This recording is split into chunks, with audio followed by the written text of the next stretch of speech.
Hello, you're watching over and over and over again. This is the Arsenal versus Manchester United pre-match warm-up show.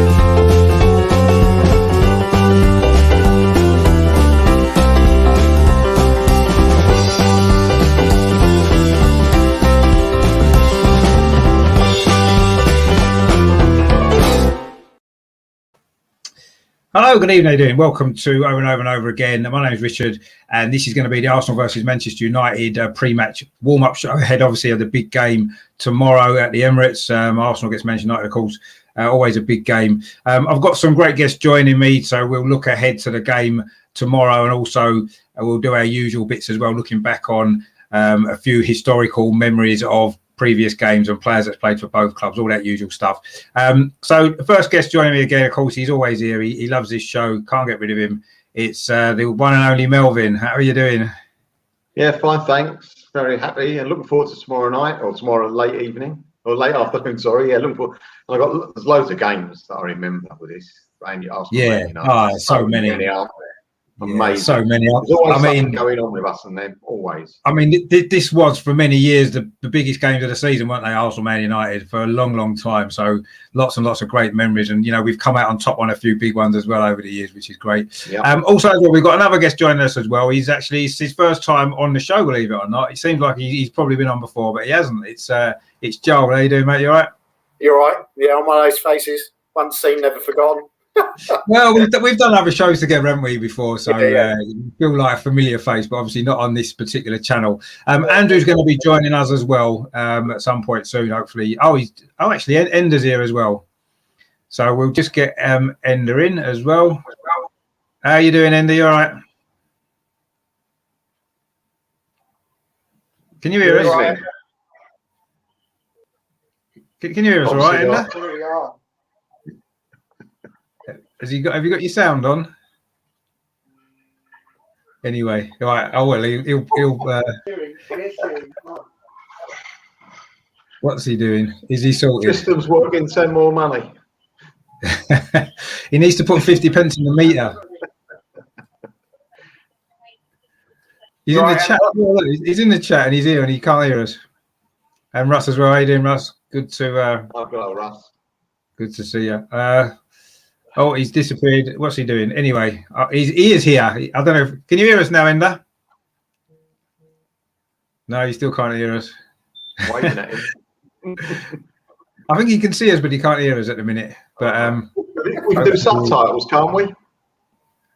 I think we might need to.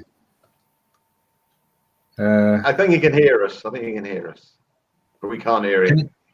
We can't. I think you're on mute. He's on mute. He's on mute. That's right. Is that better? Can you hear us now, Ender?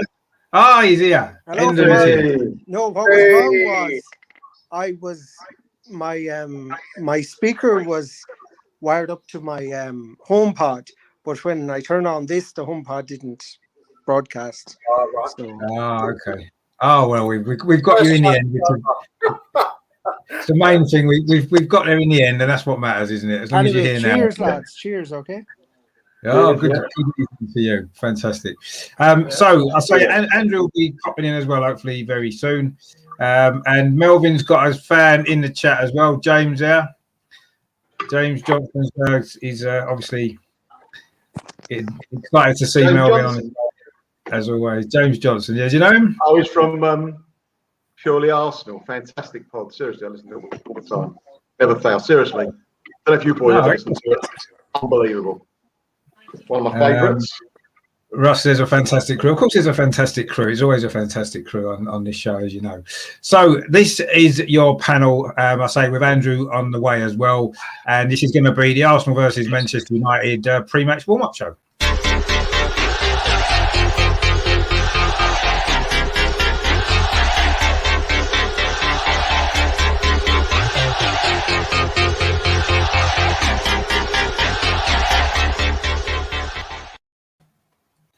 And right, so here you go, Russ. Apart from Joel, of course, panel except for Joel. That's a little bit harsh there from Russ, I feel, but anyway, I'm sure Joel can take it.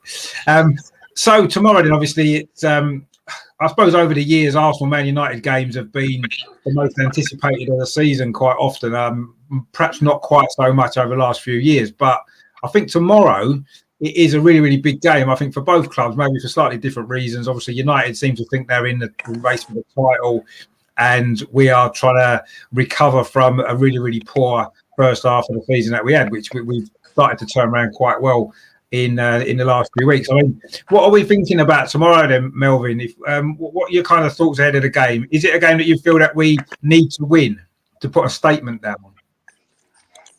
I think so, but I mean, to give a prediction, it's very difficult with Arteta at the wheel, because you don't know what type of team he's going to pick.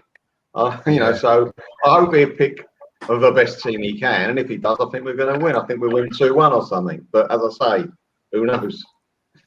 No, exactly. It's hard to say at the moment. We have got a few injury doubts over one or two really key players as well. And if they're fit to play, then I'll be a lot more confident than if they're not, obviously. I mean, what about yourself, Joe? What are you kind of making of this game? Do you think it's a game that we really need to get a result in? Well, yeah, like we were saying just before we sort of went live, it's all down to Arteta, isn't it, as to what team he fields tomorrow. And if he puts that top team out, I can't see us losing it personally. I can see a good result for us, but it all comes down to how fit Partey is. Emile Smith-Rowe. There's Tierney. There's quite a few in there that you kind of have question marks over, but we've only heard positive stuff. But I think we can get the result tomorrow. And I think we need to. I think if you beat a team like United, I think you're showing that top four shouldn't be too far off, really. I mean, I suppose what we've got to remember as well is Man United haven't lost away from home in the league for over a year. We beat them. We beat him on January the 1st, and then they lost to Liverpool a couple of weeks later, and since then they haven't lost an away game in the league. So it's quite a really impressive record that they've got away from home, and I do feel as though that's we haven't exactly been fantastic at home. We play our best football away from home as well. We certainly have done recently. So our sort of season though this year, I'd say when you look at the result we had against Leicester beating us, that's the first time they've beaten us in how many years was it? Yeah, it was 30 odd years. So, the records are there to be broken, aren't they? So Burnley beat us. Burnley beat us the first time since nationalisation. I mean, they're more historical records as opposed to current form, aren't they? Current form can be, a historical record can be broken, whereas the current form is how they're playing at this moment in time, which kind of maybe overrides that a little bit. And I do feel as though playing away from home suits Man United. It suits a lot of teams at the moment with no crowd as well. I feel the away teams generally have done better in the last year anyway. I mean, what are your thoughts, Ender, about the game tomorrow? Do you think we can get the good result that we need? I'm incredibly positive. I think we'll win 3-1. Wow. Okay. Is it blind faith? I don't know what it is, In Arteta we trust. Well, no, I mean, I think if we've got our strongest team available, that fit, and we play as well as we're capable of playing, then I don't see any reason why we can't win the game. Well, I think we've the opportunities to exploit confused Manchester United defence, and their attack isn't so potent that our second best defence in the league can deal with it. No. I mean, I think it's an interesting kind of game because of that reason. You know, Man United score a lot of goals, especially away from home. We aren't conceding that many. Like you said, the second best defensive record in the league, which, I mean, that's It's a little quite bit. amazing. We're a little bit behind the best, which is City. I think we're like 8 goals behind them. We're kind of like best of the rest. No, exactly, and but we have got the second best record, which is something to be proud of. But Man United obviously score a lot of goals, so it is going to be perhaps quite key to the game, isn't it? Whether or not we can reduce them so that as minimum amount of goals as possible, and then hopefully at the other end of the pitch, if everybody's fit, we've got the opportunities, I think, to create chances and score goals, and hopefully. And I think the key to us as well is if Partey and Xhaka can control the midfield, then that will really, really help us a long way and allow our wing backs like Bellerin and Tierney, to flash up and down the wings. And I mean, I sort of said in my video the other day that the key to this game for me is maybe Pogba against Partey in midfield, and who maybe gets on top of that particular battle, because I think those two are going to be that's going to be quite key to this game. So hopefully Thomas Partey is 100% fit and he can get in Pogba's face, and because if you give Pogba time on the ball, he's going to be dangerous, isn't he? Yeah. So but I can see the Man United boys trying to wind up Xhaka, and let's face it, Xhaka will get a yellow card for looking sideways at anyone for some reason. Plus, as well, I mean, I think another dangerous aspect is, they've got a couple of players who do go down very easily. Xhaka's likely to put in or attempt to put in a tackle, and you're going to see them go down. And I think they're going to get a few set pieces on the edge of the box. Obviously Bruno Fernandes has banged a few of them in this season, so I think that's a worry for me slightly, that they're going to get some. That's where I went with the one.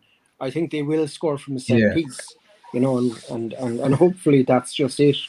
Well, let's hope so. Let's hope so. But I mean, we're going to have to play well in all aspects of our game, aren't we? I mean, Arteta said it himself in the press conference. We're going to have to be on top of our game and hope that that's enough. And it could be. But having said that, I mean, Man United, their defeat on when was it, Wednesday night? That's their first defeat in 14 games in the league. So they've been on a great run. And but I mean, it's that kind of punch. To use a boxing analogy, when you're the champ and you're going 14-0, and all of a sudden you get rattled by an opponent you're not supposed to rattle, you don't want a big fight as your next fight. You want a kind of I agree with that. Easy fight to lay into. So the worst thing they could face into is facing Arsenal at the Emirates Stadium. I think they're on the ropes, and we should really kind of just pummel into them from the start. Make them think that this is a continuation of Burnley. Yes, to beat teams like United. Sorry, Richard. To beat teams like United, you can't have any players, any passengers on our side, and that's been the problem when we play these big teams. There might be 2 or 3 players that are real passengers. We can't afford that anymore, and hopefully we've learned our lesson. It's cost us a lot in point games. But I have a slightly different view on the whole passenger thing. I always say you can't make a workhorse out of a show pony, and I think one thing. The Vieira Keane documentary on BT, and they were saying it about Pires. They both really rated Pires, and everyone called Pires lazy, but his job was to create, not to defend. I mean, like, we've got 2 central midfielders and 4 defenders there. Emile Smith-Rowe, I don't expect him to be kind of putting in crunch tackles across the field. And Aubameyang doesn't, but I don't think Aubameyang should start tomorrow. That's the other thing. I'd continue with the lineup we had from midweek, because you don't know what headspace he's in and how match fit he is, and he doesn't need that kind of pressure. I don't think passengers, though. I'm sorry. When I'm saying passengers, I don't mean players that contribute to the game, but then they've got their weaknesses. I'm saying players that don't contribute. I mean, Pires contributed so much. You could never, ever call him a passenger in any game. But I mean, even we've got certain players maligned, that don't do anything for 90 minutes. Even the most maligned of players like Ozil, I mean, the man who was attacked. When Ozil didn't play, Arsenal didn't create, before, obviously, the Hill End boys came on board. But, like, Arsenal were lippid and tepid when Ozil didn't play, regardless of what he did or didn't do, at least he created opportunities. And I feel Ozil was victimised with Arsenal the same way he was for Germany. I mean, he was putting balls in the box there for Muller and company, and they couldn't finish them. But somehow that was Ozil's fault, you know? So Yeah, no, I agree I with mean, that. we're past Ozil and we're past that generation, but I still think he gave a lot more to Arsenal than he's given credit for. No, I agree. I totally agree with that. I don't think he was ever given the credit he perhaps deserves. James just said there that Aubameyang's definitely out. Yeah, I did hear that he was not going to be playing. I think that's a good idea. I don't think he's in a headspace, or he's probably not match fit for this match. So why burden him with it? No, exactly. I totally agree. And he says that Arteta's the only manager in the Premier League that Ole's not beaten. I think that's true as well, because he's had 2 wins out of 2 against Ole, hasn't he, Arteta, since he took over? So let's hope he can make it 3 in a row.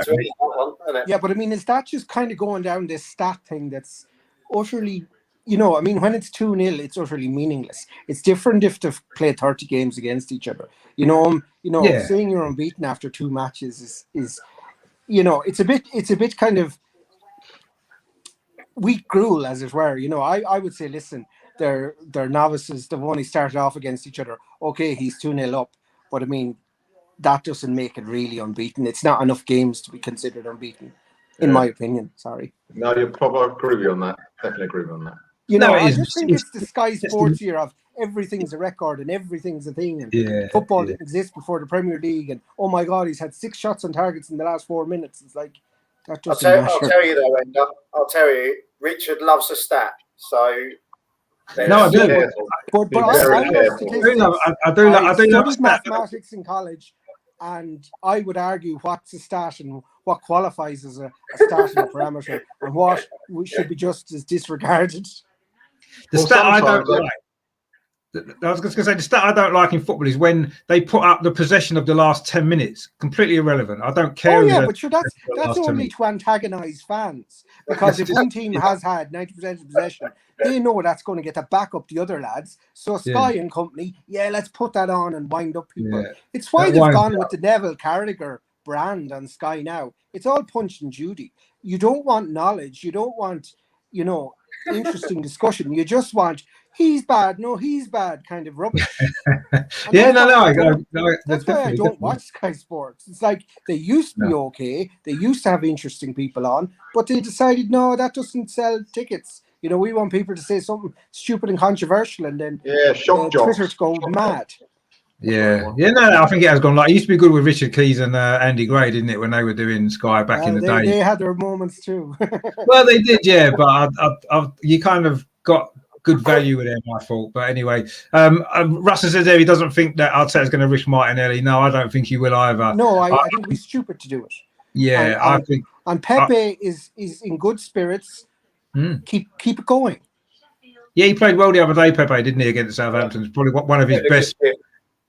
It was probably one of his best 90 minutes for Arsenal, actually, overall. Yeah. I mean, he tends to come in and out of games. And yes, he did a little bit in that game, but I thought overall he contributed well to that game, scored obviously an important goal and played really well. So I would definitely play him regardless of whether Martinelli's fit or not. I would start Pepe tomorrow anyway, because I feel that when you're playing well, he's had up and down kind of career at Arsenal. You've got to stick with him, haven't you? You've got to let him have that confidence and carry on. What would it teach the young lad if after his best game he was dropped? Yeah, no, exactly.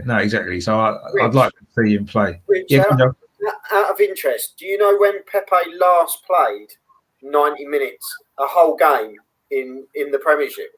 Because I can't remember it for a long time.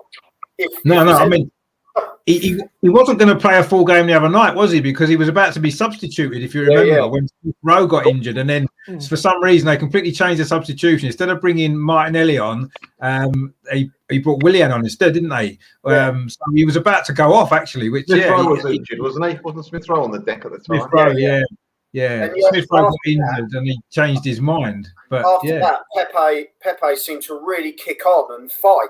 After he knew he was like going to come off, he really fought for his, and that's probably the most I've seen him fight in that position, really, to stay on the pitch. Let's hope, Joe, he gets booked in the first minute then, Pepe, because he seemed to be better after he was booked. I wouldn't want that against United. I think it was more the stay of execution from substitution, but Probably, we yeah. can go with the booking thing and see does that work because he'd be sent off after 5.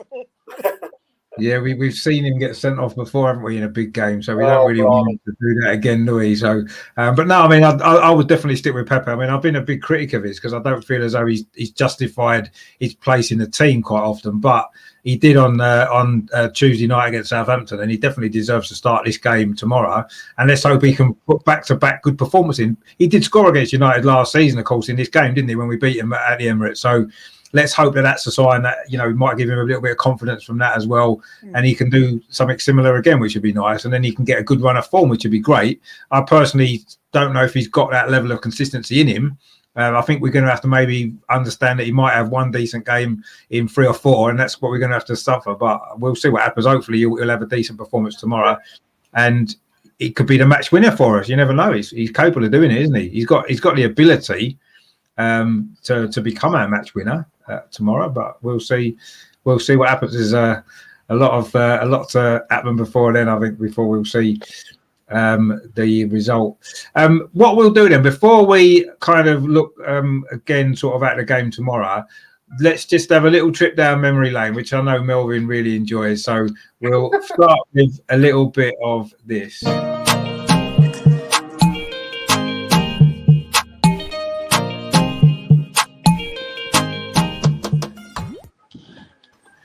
As I said before, of course, Arsenal, Manchester United, one of the biggest games in English football history. In fact, we've played each other 233 times in history. So it's a very much played fixture. And also it's been one of the biggest games in the Premier League history, hasn't it, when you look back on it? So I know Melvin will have a lot of great memories of previous meetings. So if you go first there, Melvin, and give us some great stories, and I know you'll have some.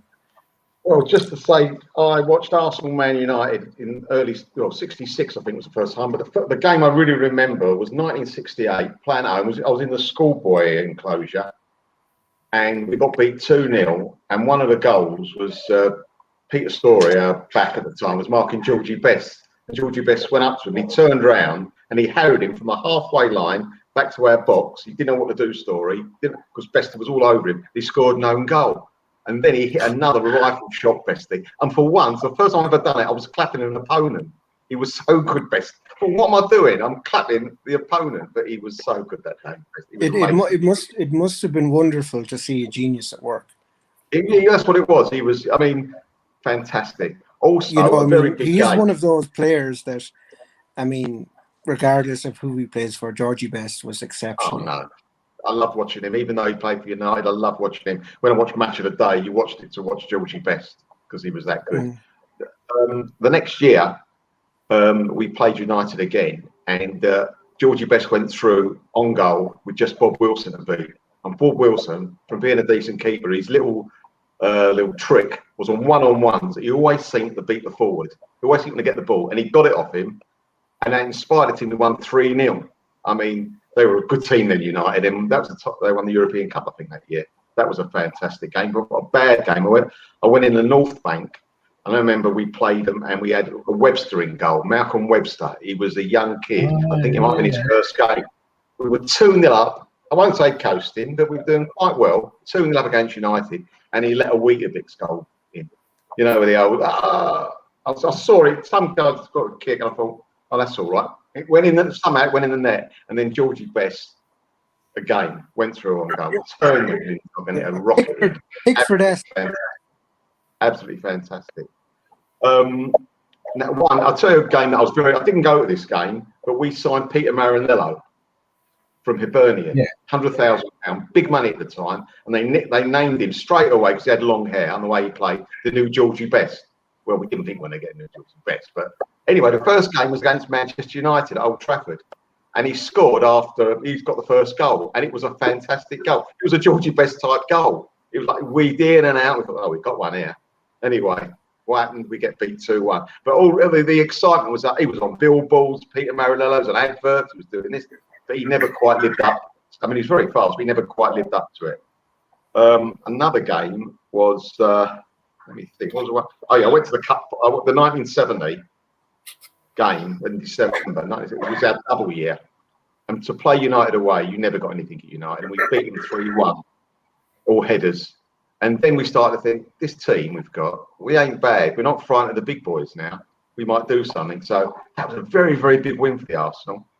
I went to the cup final, 1979 cup final, when emotions turned around on a sixpence from going like 2-1 up, 2-2, throwing it away in the last 10 minutes. I mean, everyone, all the Arsenal supporters' shoulders down within, a minute?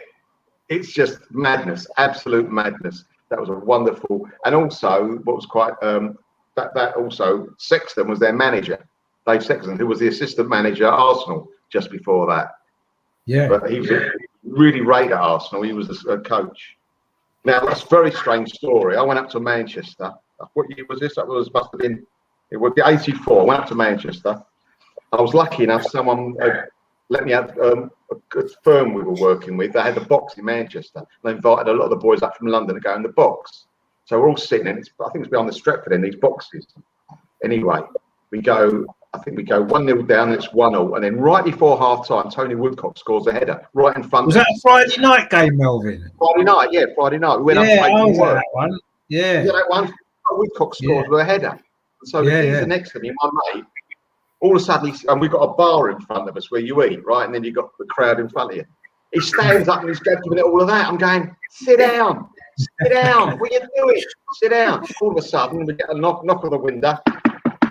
United fan, you give you some of that. I'm going to go, no. Go away. Then it goes, then they score in the second half. He comes right up the window again, giving us all B signs, and I'm going to see you outside and all that. Oh, my God. Right, I mean, we're not that easy to spot. We're all the only ones there wearing suits. Right, anyway, then they go 3-2 up, the old knock on the window, and we're getting beat, and we're going to get beaten up. I mean, what a great evening this is, right? Anyway, they get the fourth goal, and he knocks on the window. You know what he does? He says, "Do you drink after the game?" I mean, come on, what's going on? That was it. I went to the game. The next year, I went to Old Trafford when Charlie Nicholas scored a sack. Did you go for a drink? Funnily enough, no. I lost my invitation. That was probably a good decision, Melvin. I dropped it. The next year, we played in the mud at Old Trafford when Charlie Nicholas got a goal. They were all over us, Man United. It was like I was watching the games with my fingers. I mean, they were just all over us. I think Gus Caesar made his league debut that day. He did, yeah. Right back he played. Right back, yeah. He was about 40 yards from Jesper Olsen, was it the winger? He never got nearer than 40 yards away from him. How we never got beat, I don't know. And when Charlie Nicholas scored the goal, it was right, like, as I say, we're behind the goal and the ball was coming towards us. It crawled over the line in the mud. Yeah. We didn't think it was going to go in. It didn't even hit the back of the net, did it? It didn't even hit the back of the net. It went over the line. Yeah, I remember. They had to wipe the mud away to see the ball. No, that was ridiculous, that one. Also, I went up to, I can't remember the year it was. You'll tell me, Richard, when Winterburn scored that own goal. We got beat 1-0. Do you remember? When he crossed it? That was about 96, wasn't it? 96, I think that was. Yeah, it was. But I also went to a game. I'll tell you what, I'm looking down at my thing. Yeah, we got beat, I think it was 87. I'm going backwards and forwards here. It was a horrible game. We played United. We got beat 2-0. But that was the game where Whiteside, in the first few minutes, kicked O'Leary in the head. He was unbelievable. And I'm sitting there and the crowd are going mad. And they were hitting us. I mean, it was similar to the 49ers, that game. It was very similar to that. They were smashing us. So what happened? Rocastle gets sent off. Yeah. Honestly, if you see it's on YouTube. If you see parts of that game, they absolutely smashed us. And I was like, it made me feel sick. You know, I don't mind getting beat football-wise, but they really tore into us. They had Robson playing, Whiteside. Who else was in the team? Horrible. It was nasty. That was a horrible game. Yeah, I remember that. We'd been unbeaten in about 22 games. We were top of the league, and I think Man United were worried about us. That's why. A bit like you said, similar to the 49 game. They wouldn't be able to beat us playing football, so they decided to kick us off the team. No, true. It's too true. Too true. Yeah. What else have I got there? I went to the game. I can't remember what year it was where Cantona scored that goal. Old Trafford beat us 1-0. A most amazing free kick. Yeah, that was a horrible night at all. And also, I won't talk about the late ones. The only one I will talk about is the horrible one when we got beaten in the League Cup 6-2 where Lee Sharp looked like he looked like Maradona in disguise, didn't he? That night, it was unbelievable. That was unbelievable. That game, that was literally unbelievable. That was the season where we only lost one game in the league, wasn't it? We had the best defensive record, and they came to Highbury and scored 6. It was like, wow, that was just no one saw that coming, did they? That was just unbelievable. In 6. What's all that about? Also, just one more before we go, because they had a story to it. I didn't have my normal seat. I got sent over the other side of the stadium. Went on the west stand. We normally used to sit in the east stand, but for some reason there was a cup game, a bit of muck up with tickets. I had to sit by myself, and that was the game where we beat them 2-1 when Winterburn had to go at McClare after he missed the penalty in the last minute. FA Cup game, yeah. Oh my God, the FA Cup. Anyway, so what I do? Anyway, the game goes. I'm by myself. Go down the stairs. Get in my car. Blanc wouldn't work. I had to go somewhere in the evening as well. I get a train home. I was so late. I had my hands covered in black. I don't know what I'm doing with an engine. I'm fiddling around with the engine. I don't know what I'm doing. And that was a wonderful day. But at least we got through 2-1. And we know what happened, the repercussions of that game. Yeah, exactly. That's where it kind of all well, I actually think all that started, like you said, that game when Rocastle got sent off the season before. It could have been. It could have been. Yeah. And then I think, the Winterburn carried it on, and then it just escalated, and that kind of started all the kind of big rivalry that we had with Man United under Ferguson for a number of years when George Graham was there, and obviously Arsene Wenger later on as well. So, yeah, there was some great memories there. What about yourself, Joe? What sort of games stick out in your mind for obviously against Man United? I think when you look back to, I think it was when Van Nistelrooy missed the penalty and Martin Keown went absolutely mental. And that was back in sort of the glory days, as it were, in like 2003. But to me, that was like one of the standouts. I'm obviously not as knowledgeable as Melvin, but it was just one of those games where, I don't know, we had a club that was full of passion. Every player was full of passion then, and they all wore the shirt with pride, and it was just. I always see that's kind of one of the most iconic pictures for me from a Man United game is when you see the whole jumping up in the air with his hands up, and it looks like he's going to absolutely beast him, doesn't it? Oh, Van Nistelrooy. And they're all pushing him and everything. But you're thinking, if that was done now, they would have all been sent off. Yeah. Oh, yeah. They would have done, yeah. It's mental. But to me, even though it was the that was like standout, of how tough our team was. And we just meant business back then. I don't think anyone in our team as such now that would sort of grab the game by the scruff of the neck, if you know what I mean, and drag it through a tough time, where you had those players back then, your Keowns and sort of the Vieiras, they dragged you, didn't they? Yeah. They were superb specimens. And you look at Keown and you'd think, he don't look much of a footballer, but bloody hell, if the ball came over the top, I wouldn't want him in front of me. No, you wouldn't. Definitely not. Yeah, but some of the ones we were talking about, it's lovely. Some of the experiences and stuff. It's they always stick with you. But that was one that always stood with me, even though the result wasn't particularly there. It's just one of those moments, isn't it, where you just kind of think we were fierce, and I just wish we had that kind of gelled into the team a bit more now. I think with Partey coming in.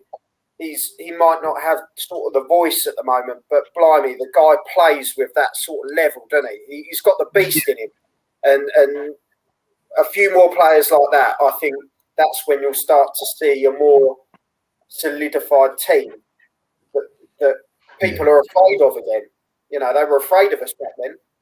Yeah, well, they were. I mean, Man United were. Alex Ferguson admitted it himself, didn't he? That he was afraid of us, not only from a football point of view, because he knew we had better players, but he knew that we wouldn't be intimidated like a lot of other Man United. They started that in the tunnel with Gary Neville was giving it all that, and Vieira cutting down the size, and of course then Keane jumped in to protect poor wee Gary, and that's where it all. I mean, there was so much niggle, leading up to that. I mean, it's brilliant, like. I mean, when you think about it, I mean, some of the greatest, most iconic moments in Premier League history have actually been Arsenal Man United moments, haven't they?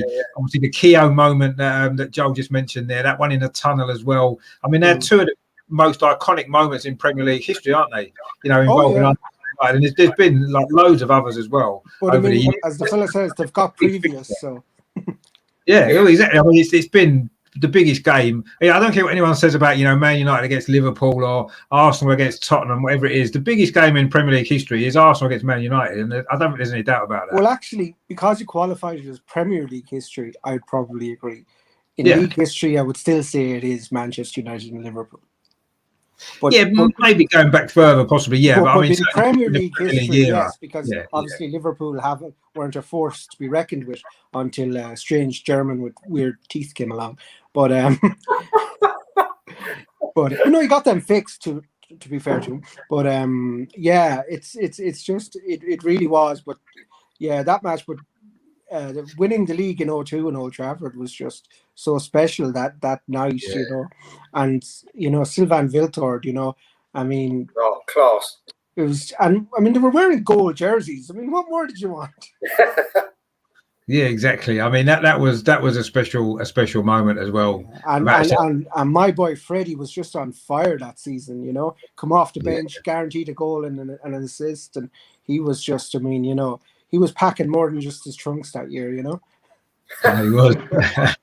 I mean, he got that great goal in the FA Cup final that season as well, didn't he? Oh yeah, he was on fire. Like, I mean, you know, he was the man. You know. But Ender, you've got to take that poster down, mate. What poster? His briefs. Oh, yeah. Lucky I laminated, isn't it? It needs to be laminated, I think. Oh God! Well, if it wasn't laminated then, it is now. The other game I want to mention, only because it was the first time I was at Old Trafford, was. Now, because of COVID, I'm not sure, was it last season or the season before? I think it was the season before, but it was the 1-1 draw at Old Trafford on Monday Night Football. And it was my first time to go to Old Trafford, and I was in the way end with the Arsenal fans so I could shout. Not like when I went to the City match and I was sitting with the City fans, pretending I was a City fan, watching them hammer us. No. But I was fine. But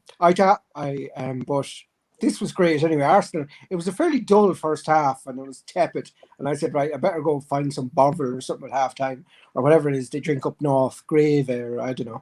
But so I went on. Of course, Manchester United scored in the 44th minute, so I missed their goal. And then second half, and Arsenal were on top of it all of a sudden. And then we got that goal that for some reason the linesman decided half an hour before it was even scored it was offside, and we were right behind him, and we were VAR, and we were going nuts because we knew there was no way that chap was offside. And of course, it went to VAR and it was overturned, and it was just bedlam, and it was such a great thing. I mean, people give out about VAR, but that night it was just, well, that's what it was there for. I mean, I wouldn't mind only, you know, the fridge was right in front of the linesman, showing that he couldn't be offside. Big Harry Maguire, how can you miss him? And the linesman still put up his stupid flag. And then VAR, of course, went, well, he's an idiot. And the goal stood, and it was 1-1, and that was a fair result. But it was just the whole VAR thing, and like, that's what VAR is about.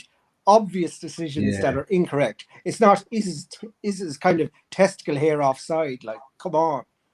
Yeah, I mean, that was the first game I can remember where VAR really had an impact on one of our matches, wasn't it? Because that was the first season that they used it. We had a few goals written off by VAR, and you know, you can argue the toss and say it shouldn't have been, but then in the cold light of day, you probably think, okay, yeah. But that was a very clear and obvious error that the linesman made, but like for the absolute unit of an idiot Maguire to be standing right in front of him. And somehow he puts up his flag. You're kind of going, really? And that was a field day for us. I think I enjoyed the fact more he got it wrong, and so wrong. And we got us all riled up, and we were going mad, and VAR, and it was just brilliant. The atmosphere was just, for a very tepid, boring match, that incident just made it, you know, and the whole VAR thing, because from the World Cup and where it was properly used, I was a big supporter of VAR. Of course, when you put it in PGMOL and O'Reilly, I mean, the worst referee in history, now he's in charge of them, and put it in their hands, of course they're going to make Another the story. hands. And all they do is use it to justify their poor decisions. You know, I mean, like that offside goal. Oh, he was active in play. No, he wasn't. Stop lying. Why are you lying? You know. Yeah, no, I agree. I mean, VAR has caused probably caused more controversy than we had before it came in, and it was meant to come in to stop the controversy, but it's kind of had the opposite impact. Yeah, because the refs are using it to cover their arses. They're not using it to rule out errors. They're using it to kind of go, "Oh, we were right." You're like, oh. No, I agree with that. Because where there was no English referees, the World Cup, it was used properly. Yeah. No, exactly, because our referees aren't exactly. And Wenger did make that point. There's no English referees in the World Cup. Yeah, no. So he was right. I mean, to be honest with you, I mean the whole that particular VAR incident there, kind of like you said, that was exactly what it's used for. It should be used for. That's what it's for, isn't it? And it got it right. That awful offside. The season before. The season before we'd have lost that game 1-0 because that goal would have been disallowed, and that would have been it. Yeah, there was no way. Like, even though he was Harry Maguire was standing there like miles, miles on side. I don't know. Maybe he thought a fridge had just landed beside him on the sideline. You know. I mean, that's probably the worst one I've ever seen. Actually, an offside given that he was about 5 yards onside. It was ridiculous, that one. Well, I still think the Liverpool offside against City. Was bad, but I mean that was because the chap was so fast. Whereas this was nothing about speed; it was just about uselessness. Yeah, no, it was. Yeah, I'll say that's probably the most onside I've ever seen given offside ever in all my years watching. I think, and luckily we had VAR to save us on that particular. VAR. We don't often like for the ref. No, but we certainly liked it on. We don't normally like VAR, but it certainly did us a big favour there, and it got the right decision anyway, which was the main thing, I suppose. And like you said, we got the point, which was probably the right result in that game. Funny story, actually. Well, it's not funny at all, but when you're flying over from Ireland, obviously, if there's a match on in Manchester, it's expensive to fly to Manchester. However, Liverpool was cheaper to fly to, so I just get the train back to Liverpool, and I'm staying in like some EasyJet hotel for like 30 quid. It was perfectly fine, you know.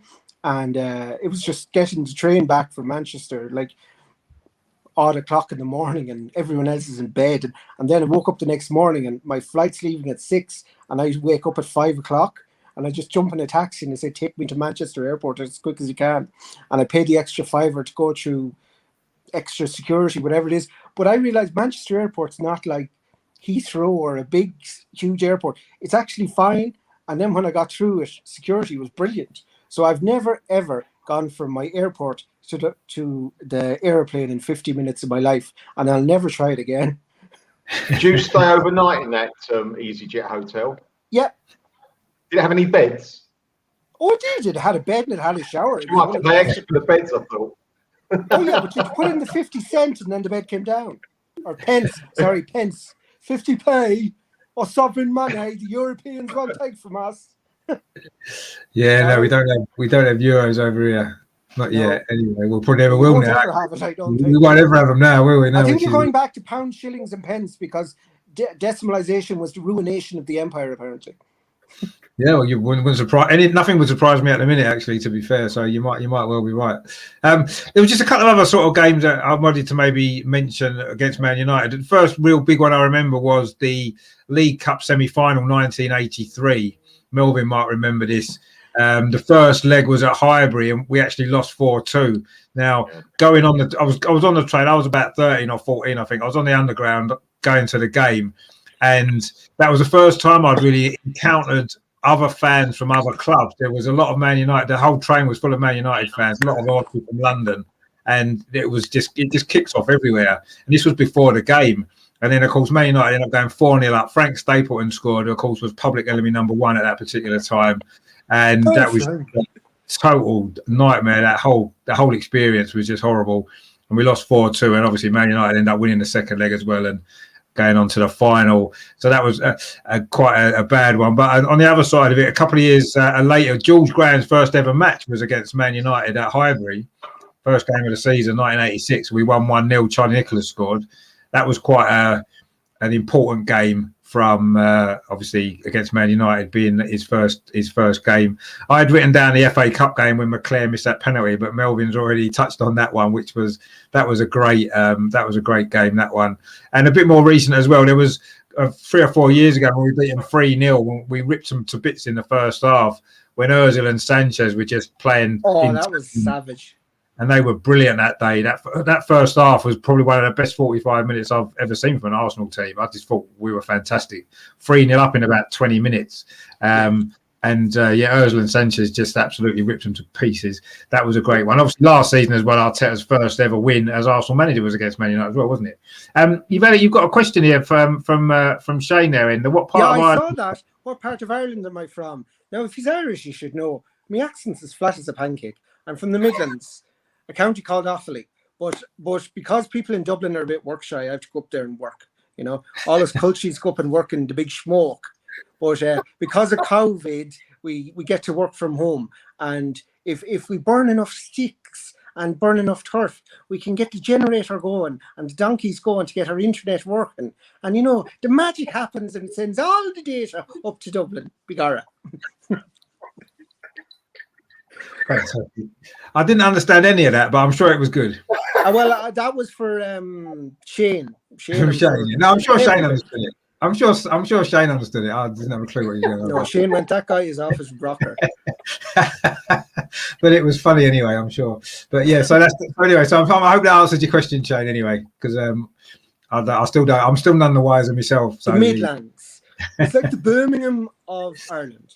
Oh, is it? Right, okay. That explains a few things. That nobody totally wants to live here. Nobody. No, I guess not.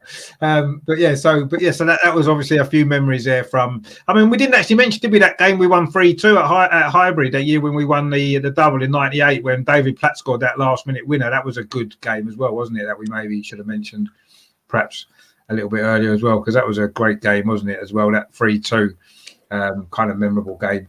And shout out to Shane. He's from the real capital, Cork.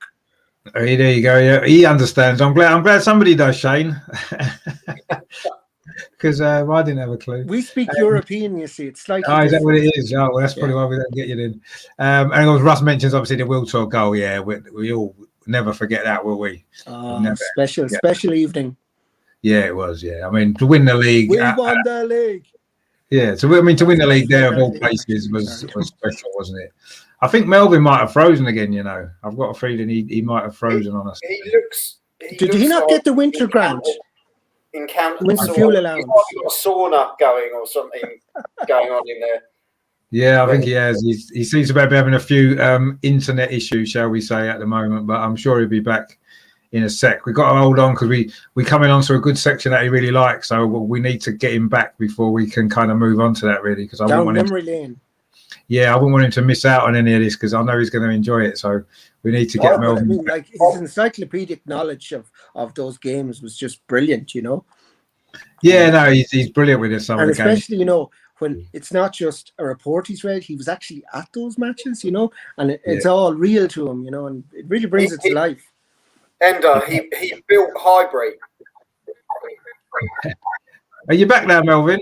Shame we didn't build a good internet server. Yeah. My internet's been brilliant until BT gave me this Hello or Halo new system, all singing and dancing. Thing worked on the bloody internet. Go. Yeah, but if it extended your contract, they don't care. Only for 48 years, I'll be all right.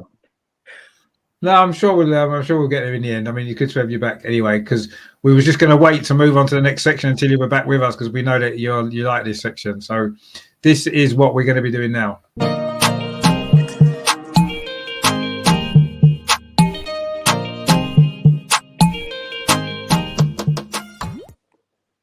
Yes, this is a section I've been waiting for. I did my homework. Come on, man, let's go. Oh, excellent. Good. Let's homework because I knew I was coming on here, and I know what Richard's like. I've seen him in quizzes, and I've seen him in all sorts of stuff. And to be fair, I bow down to you, Richard. Your knowledge is amazing. Is that why you have a pen? and this is why I've got a pen because I've written them down. I'd spend the afternoon while I have a pint of Guinness, so I don't have a clue. I'm just winging it. Richard in quizzes doesn't take prisoners. Just say that.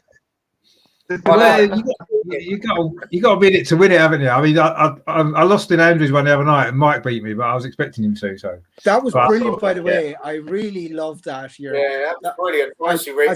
As a quiz connoisseur, but not sport. Actually, sport is one of my weaker rounds. I just love people that are just bang on with knowledge. That was superb, Rich. Well done, mate. No, I lost those. So I was a bit disappointed, really. But still, it was one of those losses where the loss was as much as the win because everyone just held you in such high esteem. It was like a quiz with no losers. It was like a quiz in kind of, reception class or something. I think you call it in UK. Junior infants, we call it in Ireland. No, well, maybe. I didn't realise Mike was so good. He's normally the quiz master, isn't he, Mike? He was excellent, wasn't he? Yeah, but it's what he does for that quiz. He's got to research all the history of the players, hasn't he? So I knew he was going to be good. Yeah. So I knew that was why every time he said something, I thought I've got to gamble because he'll get them all. So I might as well because every time he said a number, you had to raise it. Yeah, you had to say, "Oh, go on, then." You don't probably get it. Exactly. One more yourself. Yeah, so I just try to do that. A couple of times it paid off, a couple of times it didn't, and that's the way it went. But I enjoyed that. It was a good quiz. I really enjoyed it. It's good to. It was good to take part. It's good to watch as well. So, but it was two guys with top knowledge. It was great. Take the compliment. Yeah, no, I enjoyed it. It was good, and I did see your one in there as well that you was in. That was good as well. Don't mention that, please. The medication. I was heavily medicated at the time. Fake news. Never happened. Ask Ed. Ender, asking for a friend. Were there any losers in that one? In my one? Yeah. Well, anyone that saw me was really lost out on the moments of their life that they could do with getting back. But the 3 viewers, I think, I was one of them. I was as well. That's well, actually, no, Joel, in fairness now, that was probably a highlight of your year. Yeah, so far. Maybe January. But I was mixing up players, and the second the pressure was off, I was like, "Oh, I know things now." Yeah, well, that's what it's about, isn't it? It's about performing under pressure, Ender. That's what it is. You've got to up your game. Do I look like Freddie Mercury or Freddie now Mercury? His name's gone out of my head, and he was born the day before me, and he died the day after my birthday. Fair enough. What's his name? Under pressure, David Bowie. There it is, David Bowie. Oh, David Bowie. I see what you mean now. I wonder where you were going with that, Ender. Yeah. I go off on more tangents. Anyway, I don't know if I get a point for this or not, but you don't look like Freddie Mercury. What? You said you look like Freddie Mercury. No, you said you didn't look like Freddie Mercury. I look like I ate Freddie Mercury, maybe. By Jesus, Freddie was never an imagination for that, I think. And I think they're better teeth, to be fair. Right, moving on to the plan. I've got quite a good list actually, which I'm sure we will all enjoy. And I know obviously because Joel's been revising, so he's going to know all of these and he's going to know everything about them, and it's going to be great. So we'll start with one that let's start with who should we start with? Why don't we start with an easy one? What about this dude here? Oh my God. The head of a peanut. Oh my God.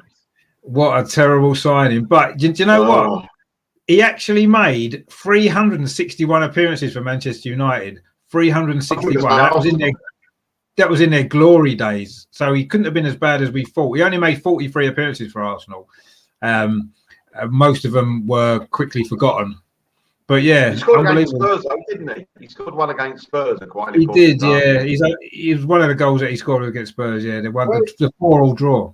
Were you happy though when we signed him? Like when we signed him, did you think, "No, actually, that's not a bad signing," or how did you feel about that?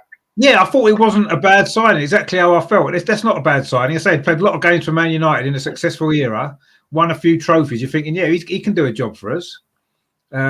But you were wrong. Yeah, I think we're all wrong. I think Arsenal. Parallel with Hindsight, Willian. Joel. I can see a parallel with Willian on this, can't we? Oh, Yeah, actually, Why You've did got they, it did on. they give him an extended contract as well? we didn't. We got rid of him quite quickly after it proved that he wasn't very good. But anyway, yeah, that wasn't the greatest bit of business that we did with Manchester United, unfortunately. This bit of business we did with Man United may have been slightly better. Yes, Yeah, definitely. Good old Danny. it was that FA Cup goal. Yeah. Yeah, I mean, that was. people one way, went round the other. Nice little touch. I mean, something that surprised me is the fact that Danny Welbeck actually scored more goals for Arsenal than he did for Man United. Yeah, Really? Did he? Yeah, he scored Wow. 29 for Manchester United in 142 games, and for Arsenal he scored 32 in 126. So he actually scored 3 more goals for Arsenal than Man United. But he wasn't a bad player. I mean, No. he always did what was asked of him. You know, Yeah, always Yeah, put he in his always gave shift 100%. as the kids Yeah, say. he did give 100%. I liked him. I actually liked him. Yeah, Yeah, because yeah. and I'm glad it's going well for him. He scored a few goals recently, didn't he? Yeah, he's playing for Brighton at the moment, isn't he? Right. He was playing for Watford before, but yeah, no, I liked him at Arsenal. I wasn't exactly blown away when we signed him, but he certainly proved himself. I thought he was a good player for us. Like Melvin said, he gave 100% all the time, But he was And- a utility striker. You know, he wasn't a big name signing. You know, and he had some filled the hole. shoulders on him as well, didn't he? Look at them, impressive. Tell you, Hey. he could have played rugby. Yeah, I think he could have done. Yeah, a strong lad, I definitely. think he's put it was taking it with all these. Well, yeah. The only problem with Danny was the injuries, wasn't it? Was the Yeah. set.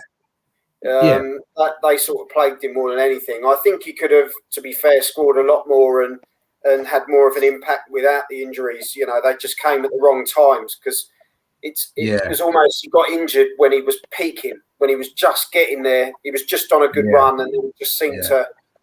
But I was quite gutted when he went. I genuinely, I think he Yeah, because held it kind of just Arsenal. all of a sudden it was like we sold him. It was like, Yeah, he kind of held Arsenal in his heart a bit, didn't he? Well, he was injured, wasn't he? I think he was injured, and then he never really came back from that injury. And then in the end, we just sold him, didn't we? And moved him on to Watford, which was a shame because I felt he was sort of player that maybe deserved a bit more of a better send off, if you like, because I thought he was a decent player for us and helped us win a couple of FA Cups as well, didn't he? In his time there. So here's a quiz question for you: where's the Watford gap?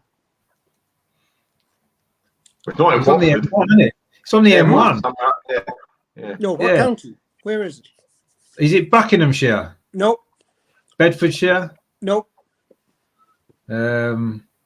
Warwickshire? Northamptonshire. Oh well, every other one I said apart from that one. And I know nothing about British geography because I always said, "How the hell is Watford in the Midlands?" But they mean the Watford Gap, and it's in Northamptonshire. So there's a useless, nothing to do with anything fact except for the fact you said Watford. Yeah, no, well, that's fine. I've been to Watford Gap Services quite a lot. Going to away games, you used to always have to stop there That's sometimes. right, yeah. Yeah, I think that's why it's so kind of. I think everybody has. Every football fan's been to Watford Gap loads But of times. every person on a journey, you know, it's kind of it's iconic for them because it represents probably a stop off on a large journey. Yeah, exactly. What about this guy who played briefly for Man United, a bit more for us? I always liked him. Oh, terrific player, yeah. Viv Anderson. Viv Anderson, yeah. He was brilliant for Forest. He was brilliant for Forest, and I actually thought he was pretty decent for us, actually. He didn't stay with Arsenal very long, 3 seasons in the end, but he did play 150 games. So he played regularly over those 3 seasons for Arsenal. He only played 54 times for Man United, actually.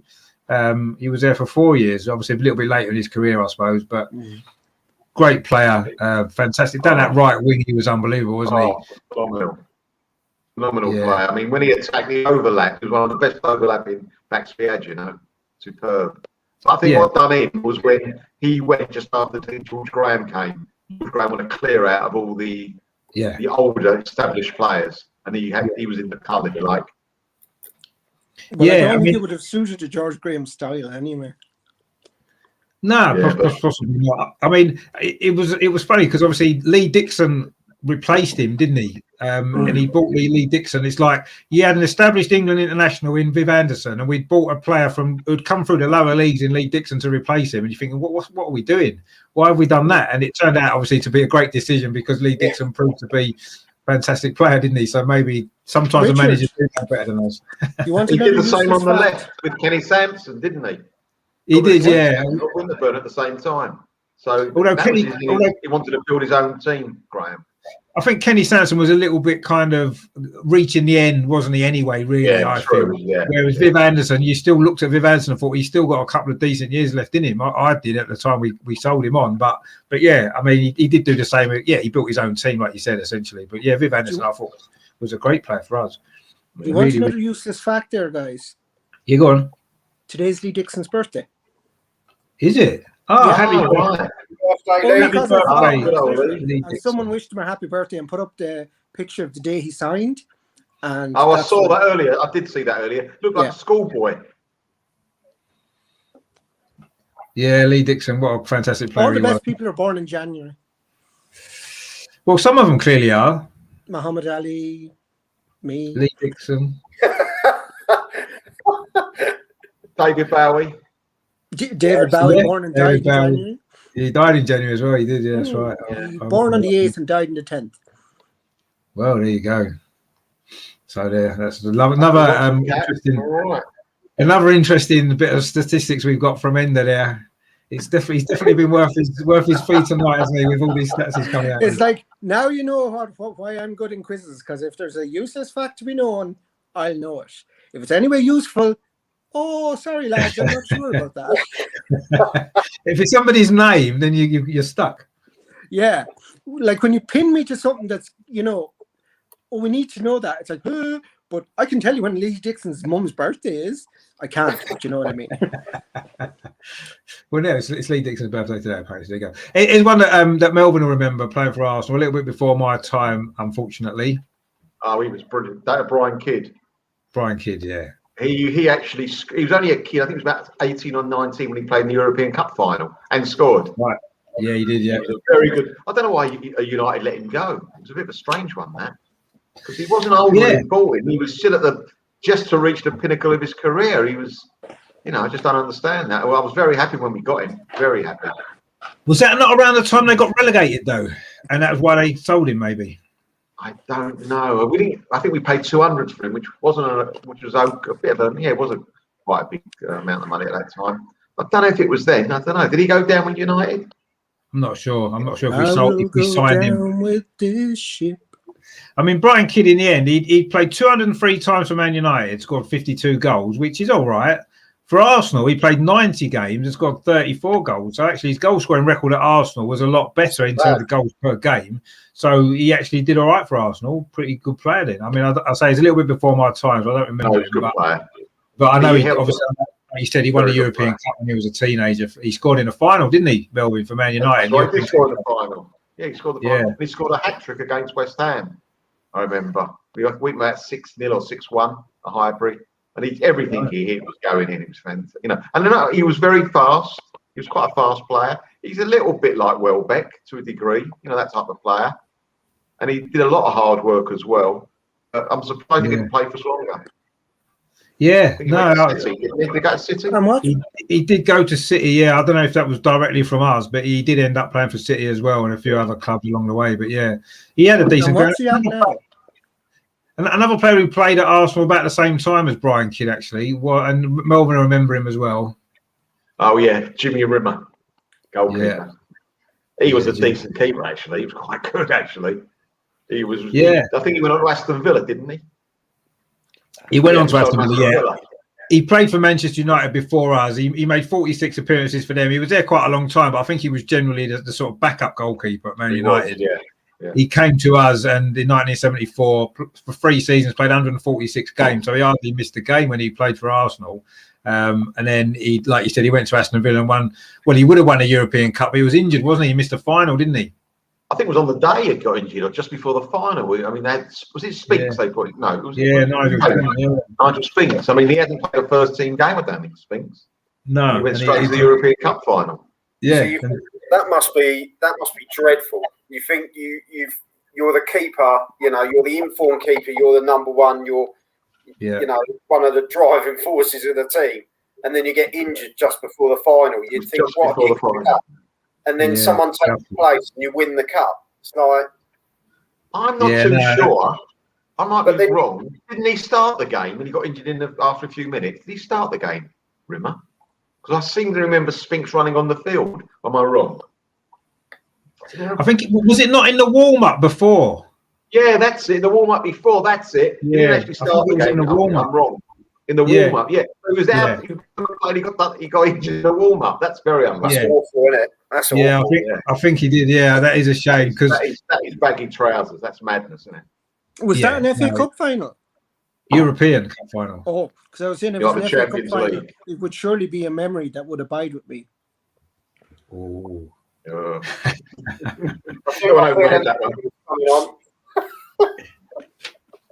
Swiftly moving on. Sorry.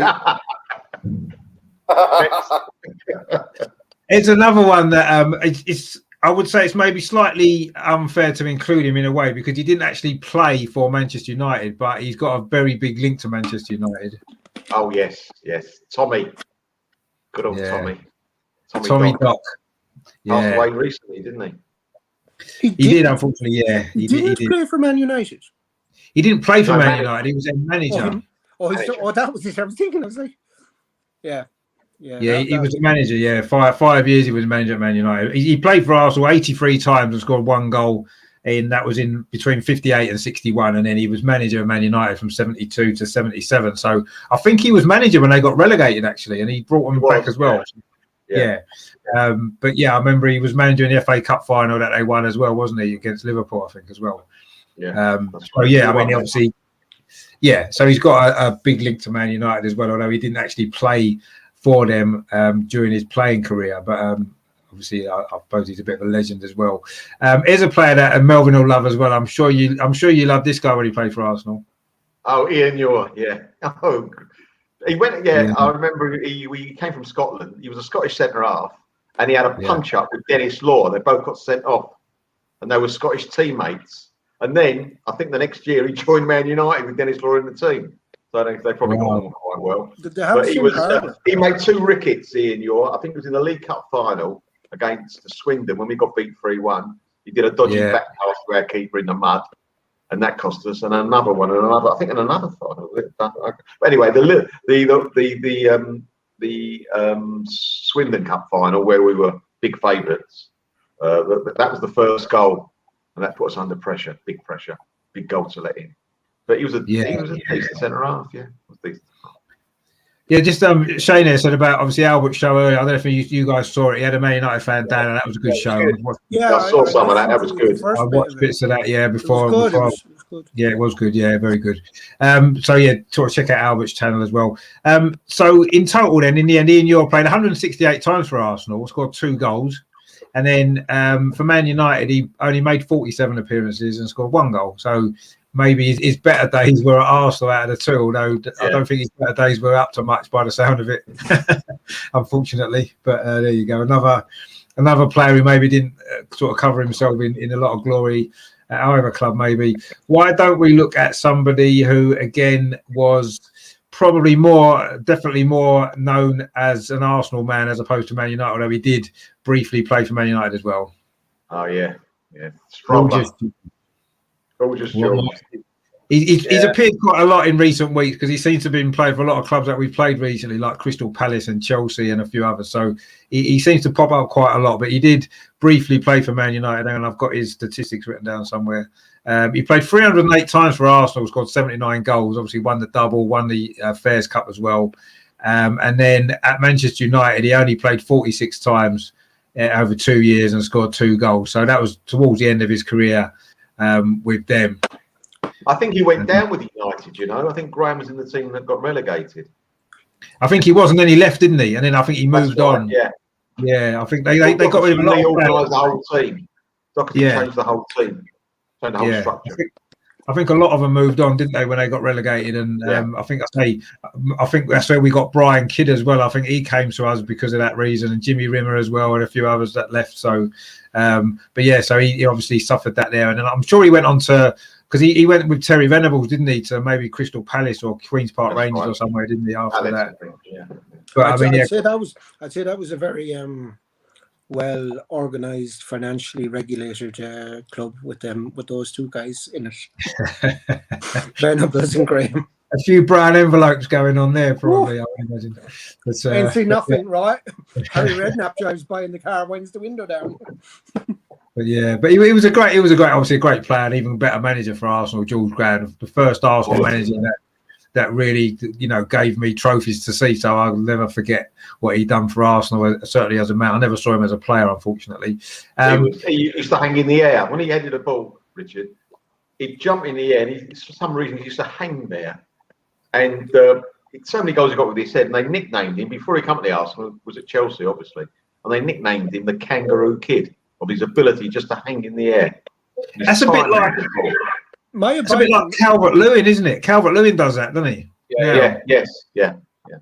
My abiding memory of George Graham as a manager was when, for the second half, he used to go up into the stands and he'd be on the phone. That's it. Yeah. The infamous was it white phone, and he'd be ringing down to the Rice and the guys down in the touchline. But But of his time, he was a very tactical, astute manager. He knew what to do with the players he had. Like Jack Charlton at Ireland, you can't make a silk purse out of a sow's ear, but you can win things if you play a certain way, And Jimmy's winning matches, and George won matches 1-0 or whatever it was, but that was the style at the time, Total football wasn't as popular then. Winning meant. The thing is, he built at the back, didn't he? He built, and then it was pushing on from there. Once his back four is infamous, so infamous it featured in the film The Full Monty. That's it. When they did, the Arsenal back four. And that was George Graham. Solidified, didn't he? That how a defence should be. You couldn't, in my opinion, you still can't get better defence than that. That back five, even with Seaman, you just can't get, in my opinion, better than the way they were and the understanding they had. They, like you were saying, you talk about the Full Monty film, but it was that. They moved together. They knew exactly where the line was. They worked it well. But I'm just saying how good it was that it transcended football into the mainstream vernacular, and became a pun in a popular movie.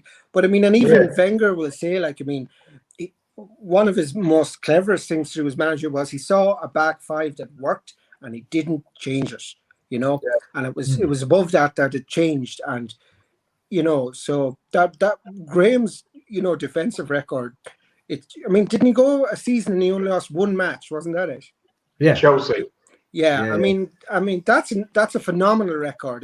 Chelsea obviously the Invincibles now, but things like that. And the clean sheets his teams amassed. Sure, I'd say they're legendary, record breaking. Richard, I'm not sure of the records there, but I'm sure they definitely broke a few.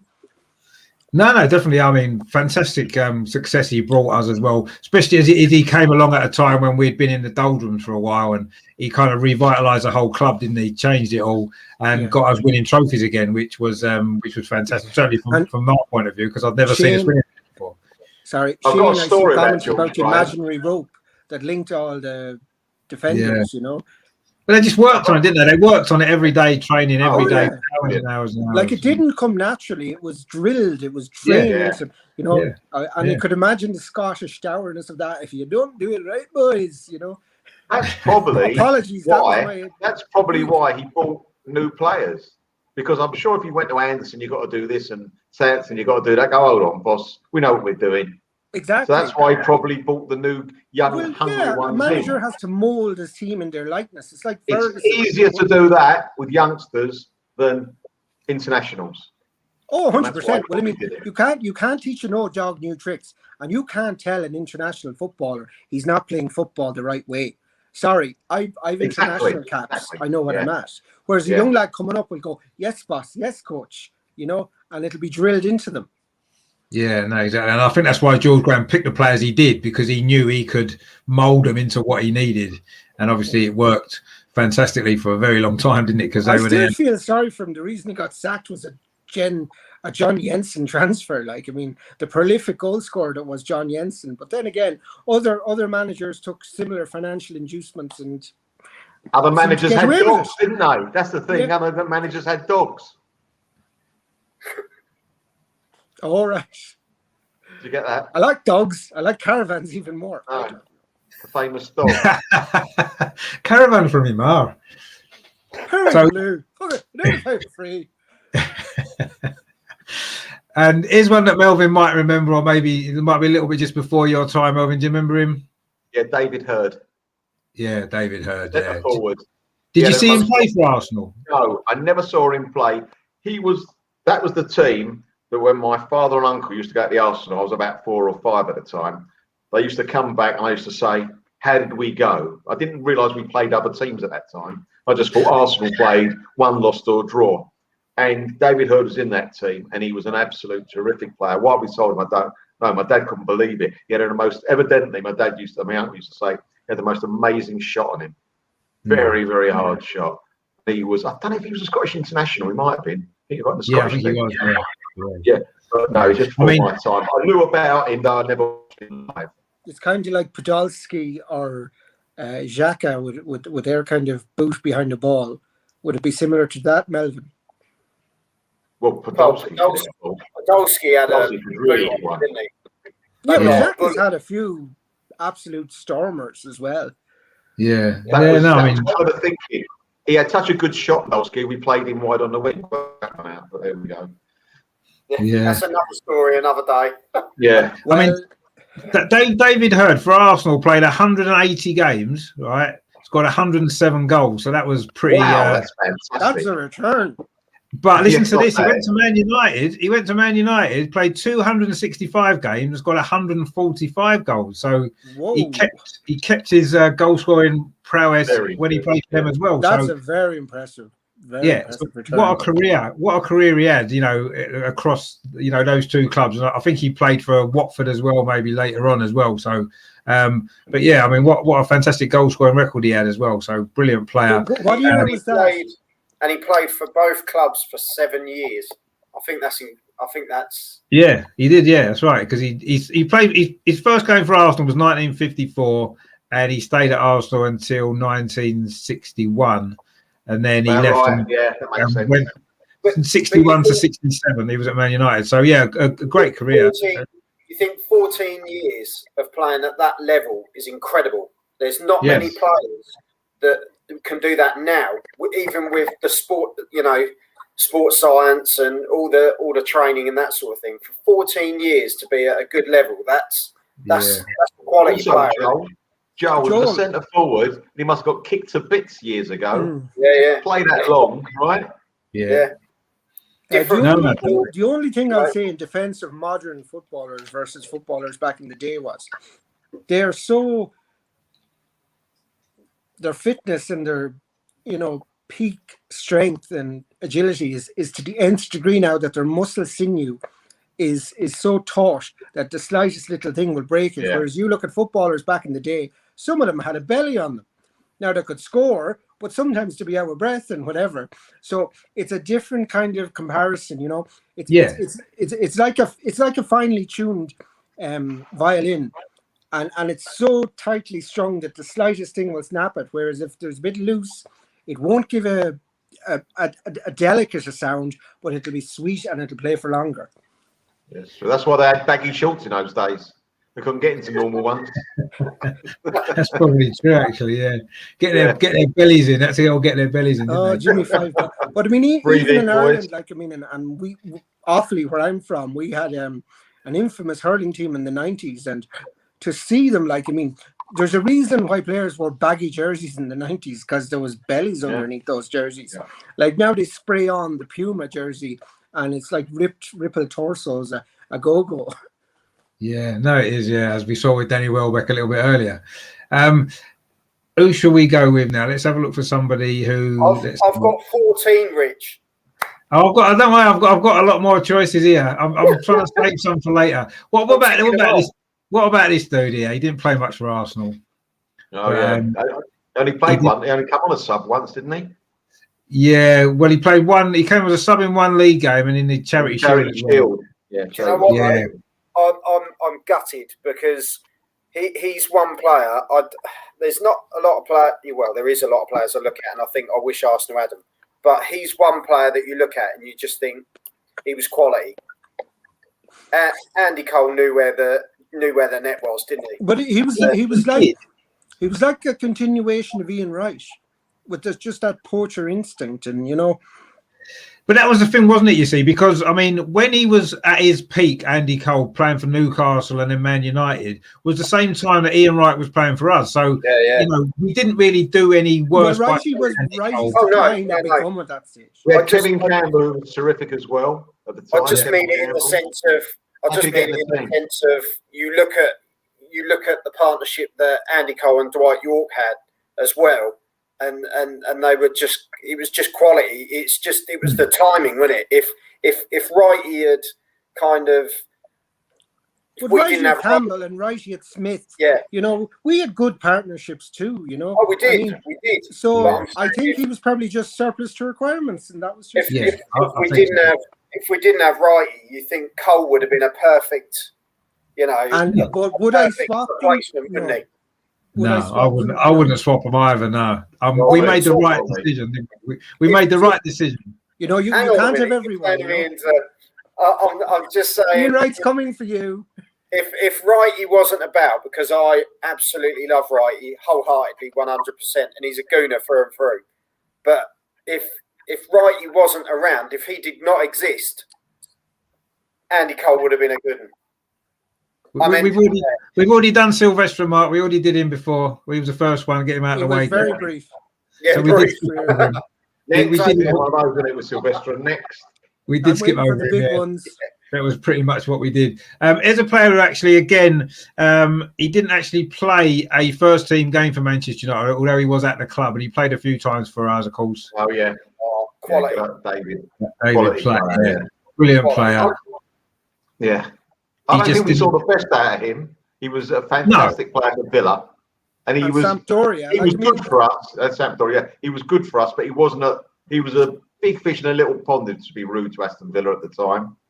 And then he came to us through Italy, and he was with so many great players around him. He contributed, but he wasn't the star man like. Well, I think he was a little bit past his best when we got him as well. He was in the twilight of his career. Yeah, and he was one of the few English players to make it abroad. Yeah. At the big stage, Italy was the zenith of football, and he made it there.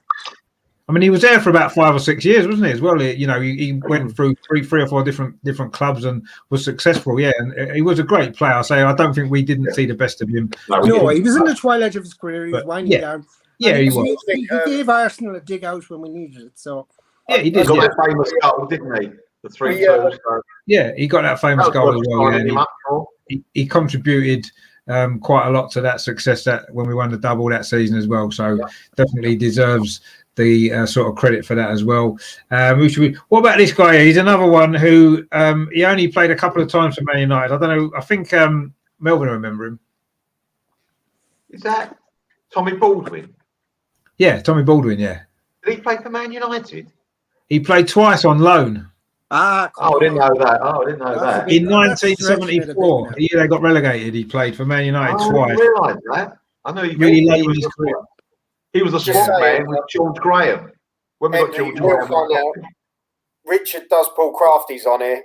Even if it was a 2-game loan, he will pull a crafty. No, he played for Man United. He played more games for Man United than David Platt did. It still counts. It still counts. I know, that was below the belt, that one, Richard. Sorry. Yeah, because even do loan count? Do loan signings count? And apparently, well, I think they do. I think they count. I'm Richard counts if his girlfriend went to Man United. That counts as well. What if his girlfriend said would have to Man United team? Yeah. Oh, well, I don't know about that. Yeah, well, there you go. So he's included. Now, here's a player who was officially the first player to play for both Arsenal and Man United, although that's not strictly true, as we'll come to later. He played for Man United in 1937, and he joined Arsenal after the Second World War. Do we know who he is? Can I? Bloody hell, man. I don't know whether I've got the right name here, but I could take a punt. Go on. Is it Paddy Sloan? It is Paddy Sloan. Hey! Well done. 10 Joel's points. research. Was he a centre half? I don't know what he was. I He don't looks know. like a centre half, doesn't he? He looks like He The does head look a of bit a like a Paddy on him centre half. anyway. He does look a bit like a centre half, to be fair. Do you But know yeah, what? The guy that's ready to pull out the woodbine. I Yeah. feel I can retire now. That's it. Paddy that Sloan. was a good what shout. you're here now, Yeah, Joel. well It's all done. down here. That was a good shout. But actually, he didn't actually play an official game for Man United. He was in their sort of reserve team, and he was came through their youth system. He played 33 times for Arsenal just after the Second World War, scored 1 goal. So how did and Joel know that? I believe he won the league in 1948 for Arsenal, got a league winners medal, which is nice because, we have won the league a few times. His name was Joshua Walter Sloan, and he was known as Paddy. And he played for clubs Man U, Millwall, Fulham, and Arsenal. And he also featured for Milan, Udinese, Torino. And he also played with clubs in Northern Ireland, Malta, and Australia. I don't remember him playing for Torino, funnily enough. No. No, that one passed me by, that Torino one. You got me on that one. Well, it seems like then we were talking about David Platt making it in Italy. It seems like Paddy Sloan set the pathway because he obviously had a successful career in Italy as well, didn't he? A bit earlier on. Prepare you pass for the Lord. So there you go. So and he played for Ireland as well. So Paddy Sloan was the John the Baptist to David Platt's Jesus Christ. Is that what you're saying? yeah, it's something almost exactly like that. That's almost the analogy. Was Paddy's head served on a plate for the king? Yeah, that's exactly what I was thinking. Actually, he was, as they describe, a right half inside right. Oh well, there you go. That's obviously a popular position in them days. Yeah. Well, there you go. Are we allowed to include? As we've got some rules now, are we allowed to include this guy then or not? Yes, Jim Leighton. Yeah, are we allowed to include him? Well, if you include people that didn't have a first team cap, you can surely include him. No, can I just say I've got him on my list, so yes, you can have that one. Oh, thanks, Joel. Brilliant. I'm glad he's allowed because I quite liked him actually. Well done, Joel, for doing your homework. He had a brilliant career at Arsenal because he was never on a losing side. How many games did he play? Well, none. But that's not really the point. But then he didn't. He had no appearances. How can he be a dual player? Oh, this is upsetting me. This is greatly upsetting my he was pedantic. Was it James Leighton was his real name, wasn't it? James Leighton. And we thought we were signing Leighton James, so we got that one wrong. He played for Wales. Wrong country as well, seeing as he was Scottish. He played. Well, it's all the United Kingdom. He played 73 times for Man United between 1988 and 1991, just before they became good, actually. And then he was on loan at Arsenal in 1991, but he never actually managed to play a first-team game for us. But he was at the club. He sat on the bench, I believe, a couple of times. And he did play in a friendly for Arsenal as well, a testimonial. Count. No, they do. They do. In this game. Friendly. He had the best clean sheet record. Yeah, he did. He still stands today. He played in the cup You're final. the type of guy that would say, "Oh, the best player, the best goal performance for Ireland. He made one appearance for 2 minutes and he scored a goal. Therefore, he's the most prolific scorer." No. There has to be a certain threshold before he can be included in statistics. Every good mathematician knows that. He played in either the FA Cup or the League Cup final, and he got dropped.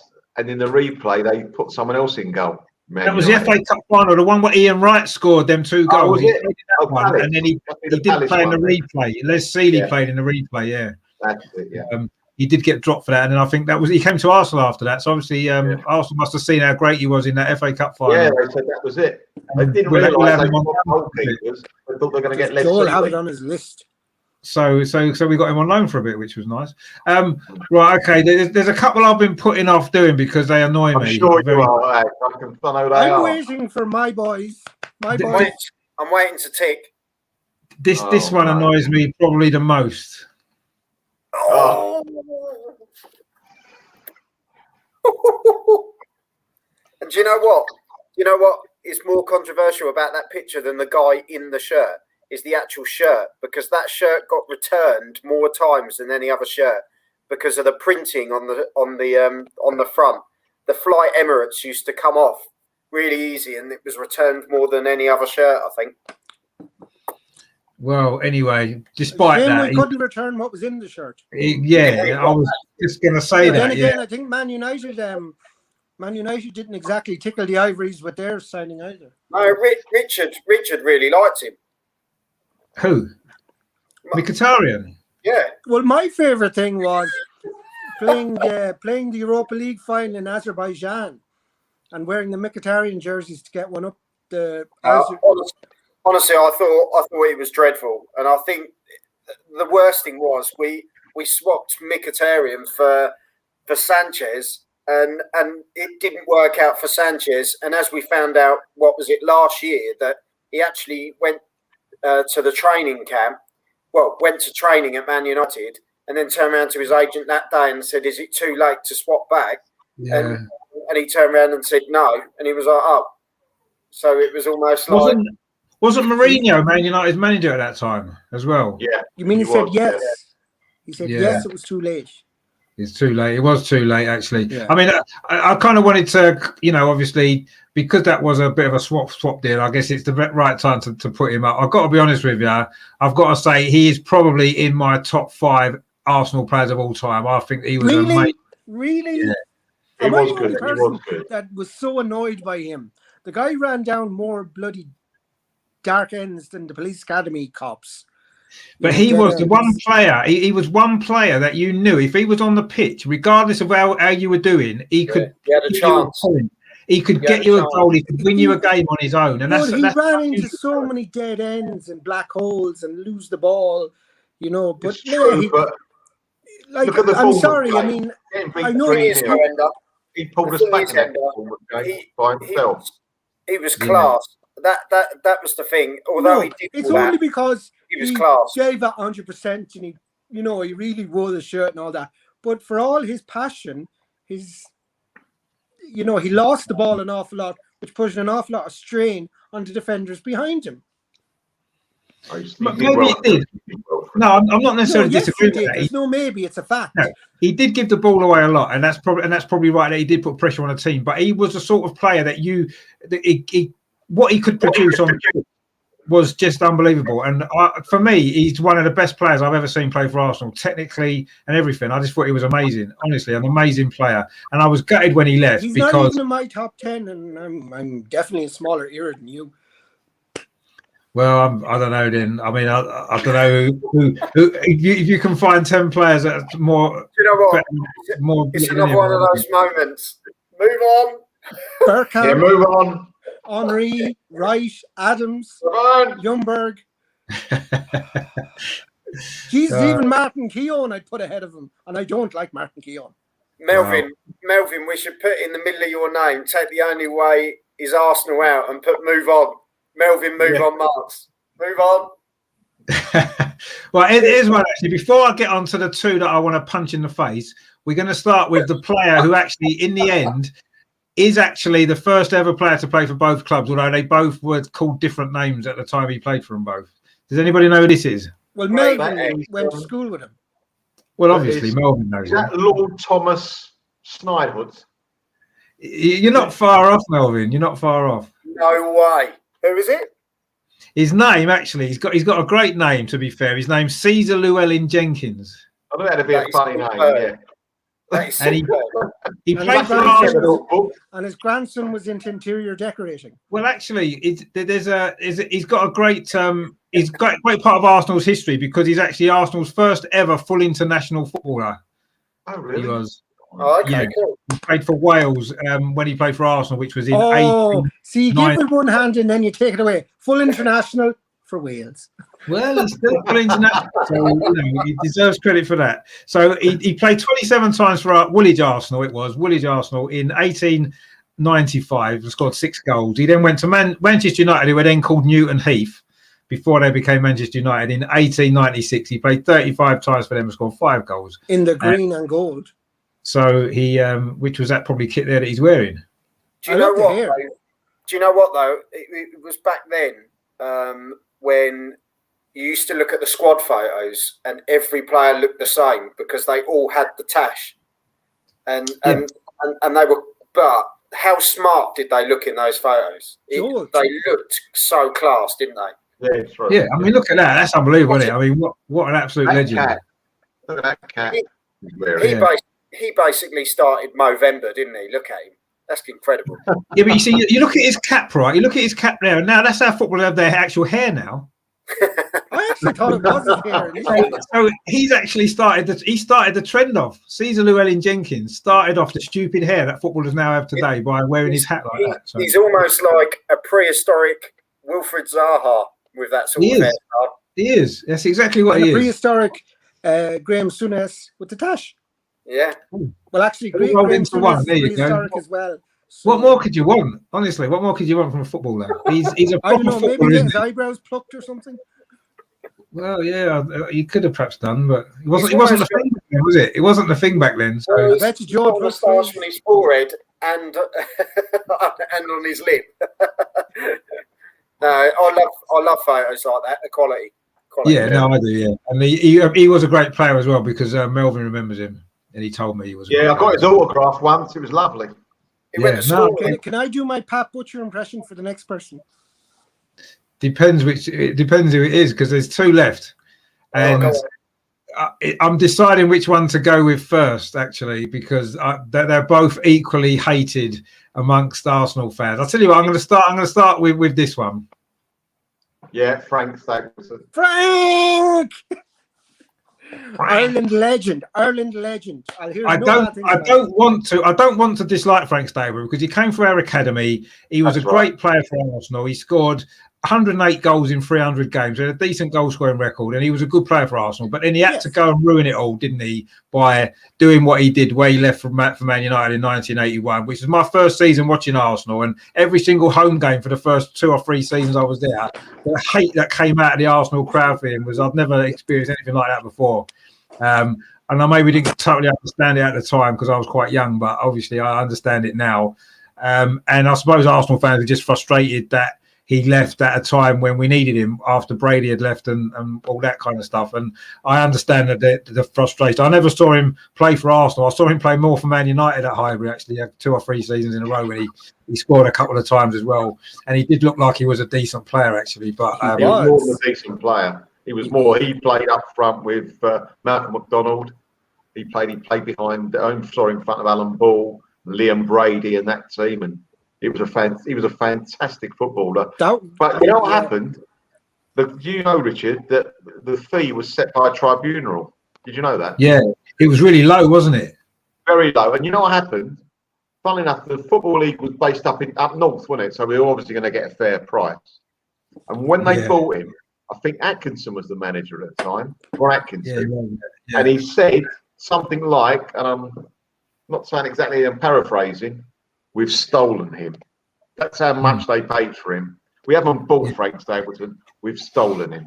And that was heartbreaking. And then we had all the Hawleys after that, the Hankins, the Australian geezer, Cosmina, was it? Cosmina. You know what I mean? We couldn't get centre forward for love or money. The Lee Chapman we had. And that was set as well. We bought Lee Chapman, who was nowhere near the class of Stapleton. Yeah. We replaced him for nearly the same money. Again, it was done up north. There would be kind of dodginess and corruption in a footballing organisation. I know. Unbelievable. when money's in, when there's money around. Who would have thought of that one, eh? Yeah. No, I mean, Frank, that was my first experience of going to Arsenal when literally he was the most hated figure at Arsenal at that time for a few years. And I'll say that League Cup semi-final I mentioned before when he scored for Man United that night, I've never seen so much hatred pour out of a group of people for one person before or since, probably. I mean, it was unbelievable. And I say I maybe didn't quite understand it then, but I obviously do now. And yeah, it was a shame because he would have been an Arsenal legend, I think, with, winning the FA Cup, scoring in the FA Cup final against Man United, funnily enough. In fact, I think he's the only player to score in the Cup final for Arsenal against Man United and also for Man United as well, because he scored in the FA Cup final for them, didn't he, against Brighton, I think it was. Yeah, Russ on the chat said he knew Frank Stapleton would annoy you, Richard. Yeah, well, he does annoy me. I don't even know why he annoys me, but anyway. Well, obviously, because you didn't get to see greatness in an Arsenal jersey. I mean, it makes sense. Yeah, Ross, maybe that's why. Your first season thing supporting is- Arsenal, and the greatest player goes off and plays for the enemy. Russ annoys us as well, so it just goes hand in hand, really. Well, he annoys you mainly. Why does Russ annoy Joel? Well, I don't know. I don't know how Ross can annoy anybody. He's so sweet and innocent. I don't know how he can annoy anybody. Oh, bleep, Ned. But I think it's anyway. misunderstood, old Russ. Misunderstood. Yeah, I think he did. Well, I think Joel misunderstands him. We get him, Melvin. We're all Back right. me up, Melv. Come on. And I suppose we've got to finish with Yes. Oh somebody no! No, there's who one. you'll still love. Oh, what a twat. Are we missing someone? Are we not missing a goalkeeper? No. No, we've had the goalkeeper. We've had the two goalkeepers actually. Do you know who what? wasn't even allowed. But anyway, we've gotten to him now. This, as annoying it was, this was a bit of a heartbreak, really. Yeah. But this proved to me why Arsene Wenger did more for Arsenal than he's ever given credit for. That the fact that his best player was sold under his nose and he couldn't do anything about it. You know, that he went up to the board and they said, no, we're selling him.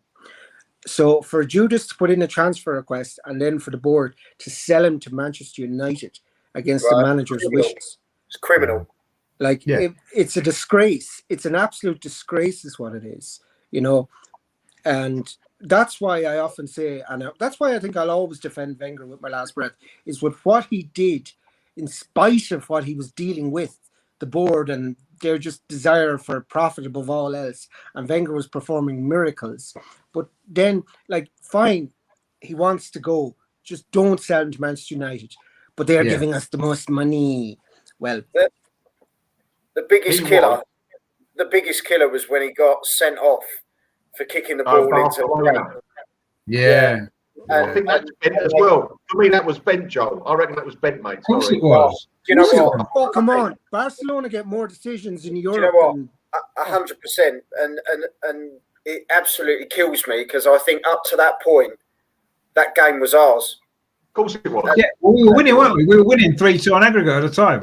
Yeah. But it was more than that. We had the momentum, didn't we? Yes. We had the Yes. momentum. Oh yeah, but UEFA in all their And that's the only way. That was the only way you could stop us winning that game was taking off our striker that was in form, and it was just. Yeah.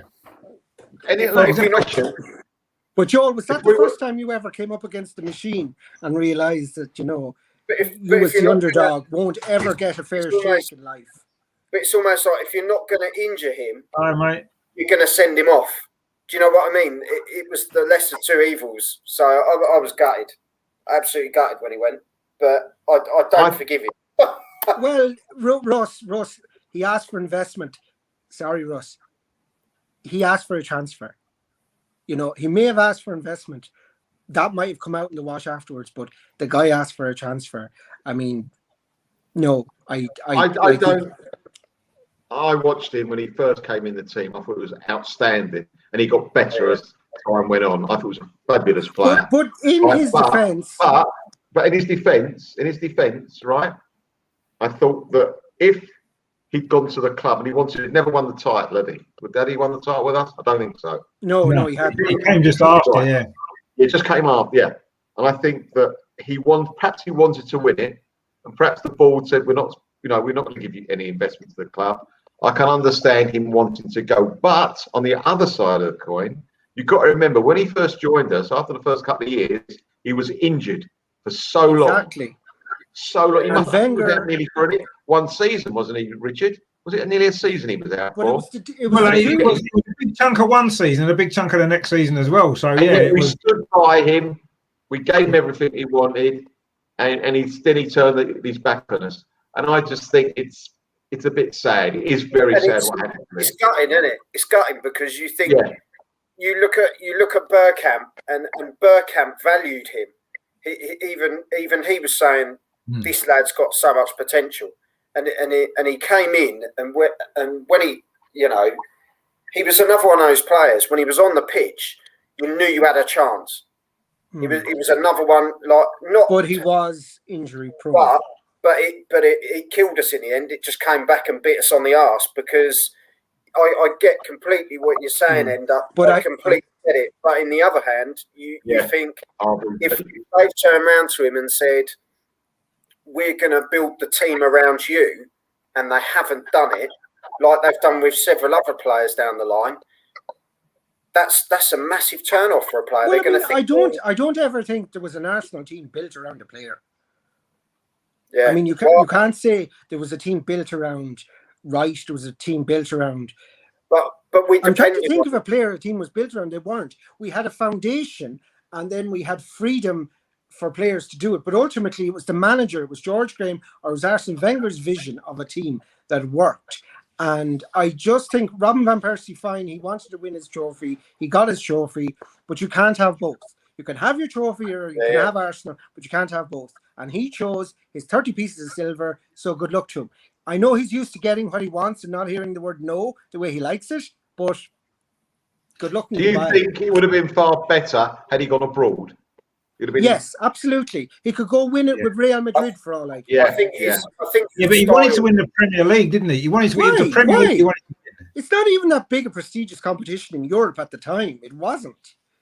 You know, until they all start winning the European Cup. Like surely winning the Serie A or you know, the Spanish league. I think personally, if you've played in the league for what he played it at Arsenal for what was 7-8 years, wasn't he? 9 years. So he wanted to win that league because he'd played in it for all that amount of time. Of course, he was injured in it for more than he played in it. Well, no, I don't know about more, but he was injured a lot. He was injured for a long period of that, and the second he got an uninjured period, all of a sudden he got greedy, and you know, greed is good, and we all know who said that, Gordon Gekko. But like Gordon Gekko, you can have it, but what is your money worth now, Robin? You know, he'll never be loved by the United fans. The only fans that like Robin van Persie are the ones that like to stick it up Arsenal's jersey. Well, no, but to be fair, I think he'll never be a hero of Old Trafford, and he'll certainly never ever be a hero of Arsenal.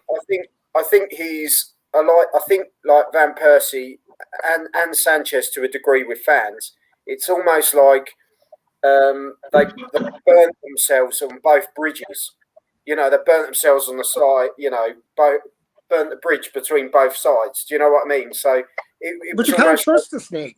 But that's what I mean. When a player leaves. And you know, they like to come back to coach at a club, or they like to do that. You can't see either of those two doing it at Arsenal or Man United. Well, I don't think they've the temperament to coach anything. They pissed everyone off, haven't they? You know, I don't think either would have a coach's mentality. You know.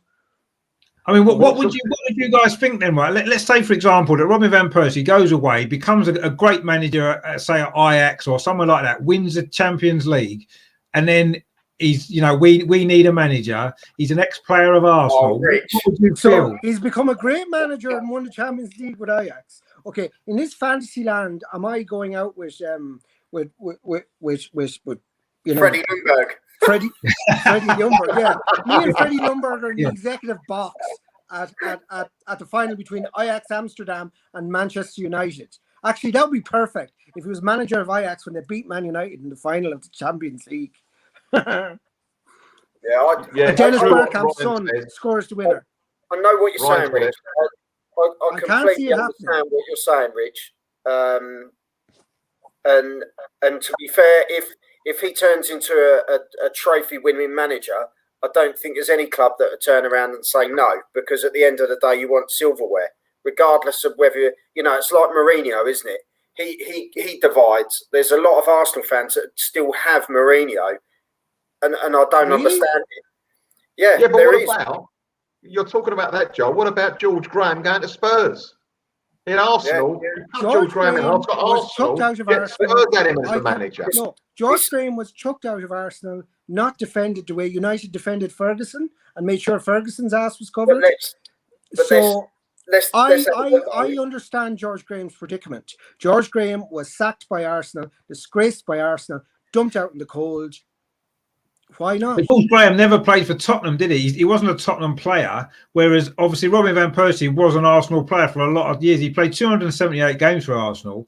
he spent a lot of his biggest part of his career was at Arsenal. So if he was to come back as a manager, as a successful manager, I'm sure that most Arsenal fans would surely embrace him coming back as Well, I manager. think myself and Freddie would invite him to the wedding because I mean it's all. You know what annoys me? Out of all the ex-Arsenal players that have come back to haunt us, is I know we used to give him stick when he turned up with a United shirt, and rightly so. Right, fair enough. But when he scored goals against us, it's like he scored the World Cup winner. And I thought we should have shown the club, not the supporters, a little bit more respect of what we did for him. And that really upset me. The day he put in that transfer request was the day he showed his ultimate disrespect. He could have still shown a little bit more when he scored. No, but I mean, like when Smoke shows his true colours, don't be surprised then when he bites you. Like, yeah, all right.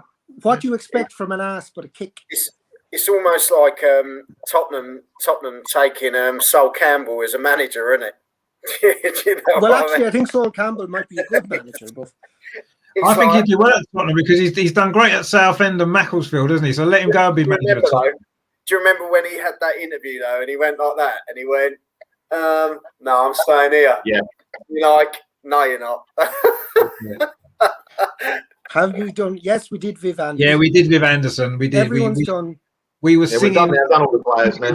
Praises actually because we all like Viv Anderson. There's just one more actually. I wanted to mention on a little bit more slightly positive note. Again, it's a little bit suspect in terms of the fact he didn't play for one of the clubs, but he is a bit of a legend at Arsenal, I think.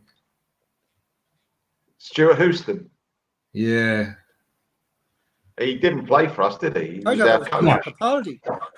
He didn't play for us, no, but obviously he helps us win quite a number of trophies. Caretaker manager Stuart Houston.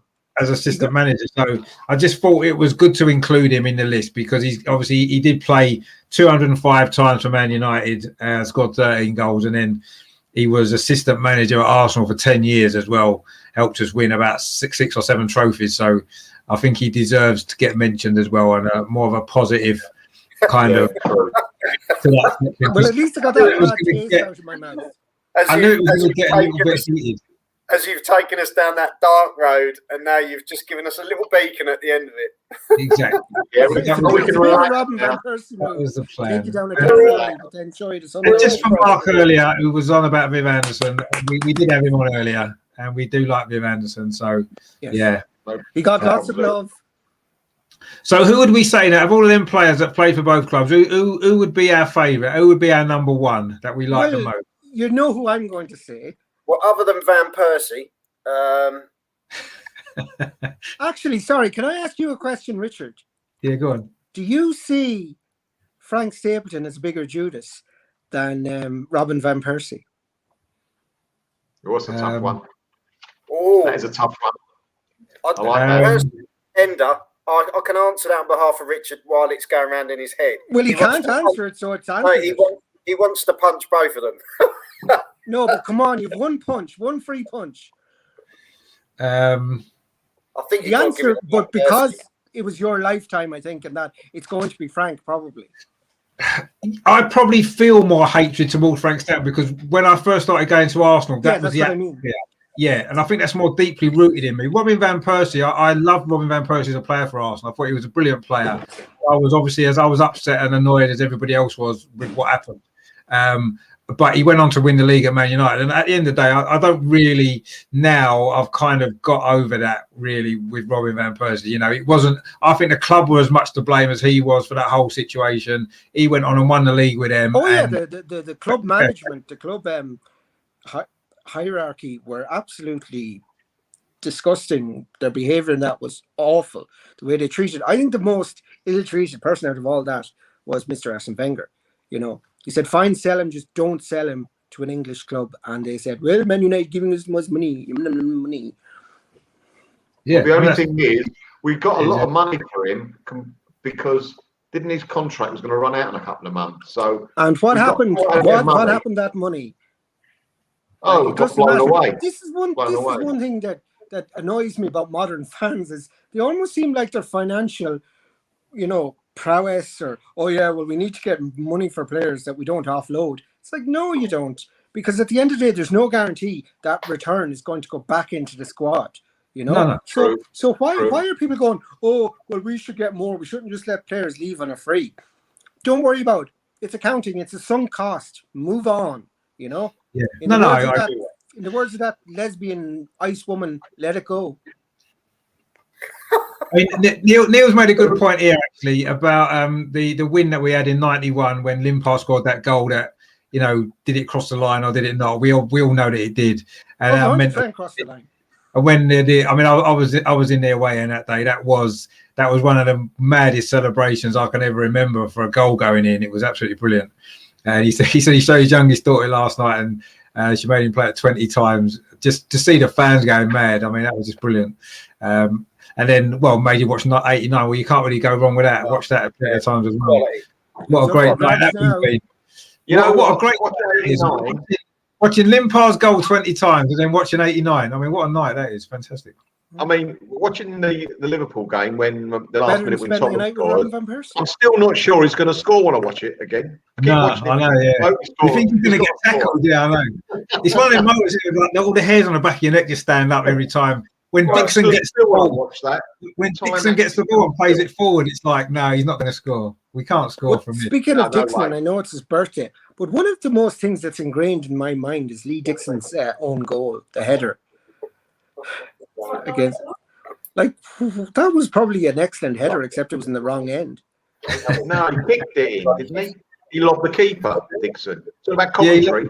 Own goal. He scored a few own goals, didn't he? No, this wasn't against Coventry. This was against Ipswich. It was a header. Yeah, I remember that one. We won 5-1. Yeah, Ipswich away. Like it was immaterial, but it was a very good header. It was just. It was a very good header, right in the corner. Yeah, it was a good header. Yeah, and he scored a terrific header against Newcastle, didn't he? Do you remember we beat them 2-1 at their place? Yeah, he scored in that. Yeah.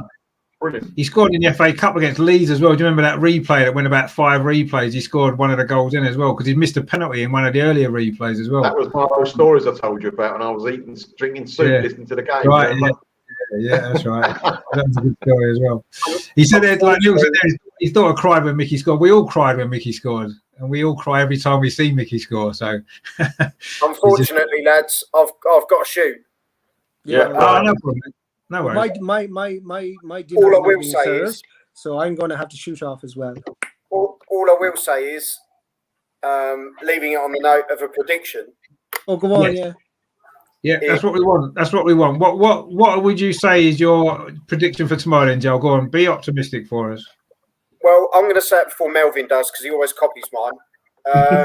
Well, Melvin said it already, I thought. That's a joke that me and Melvin have since we met.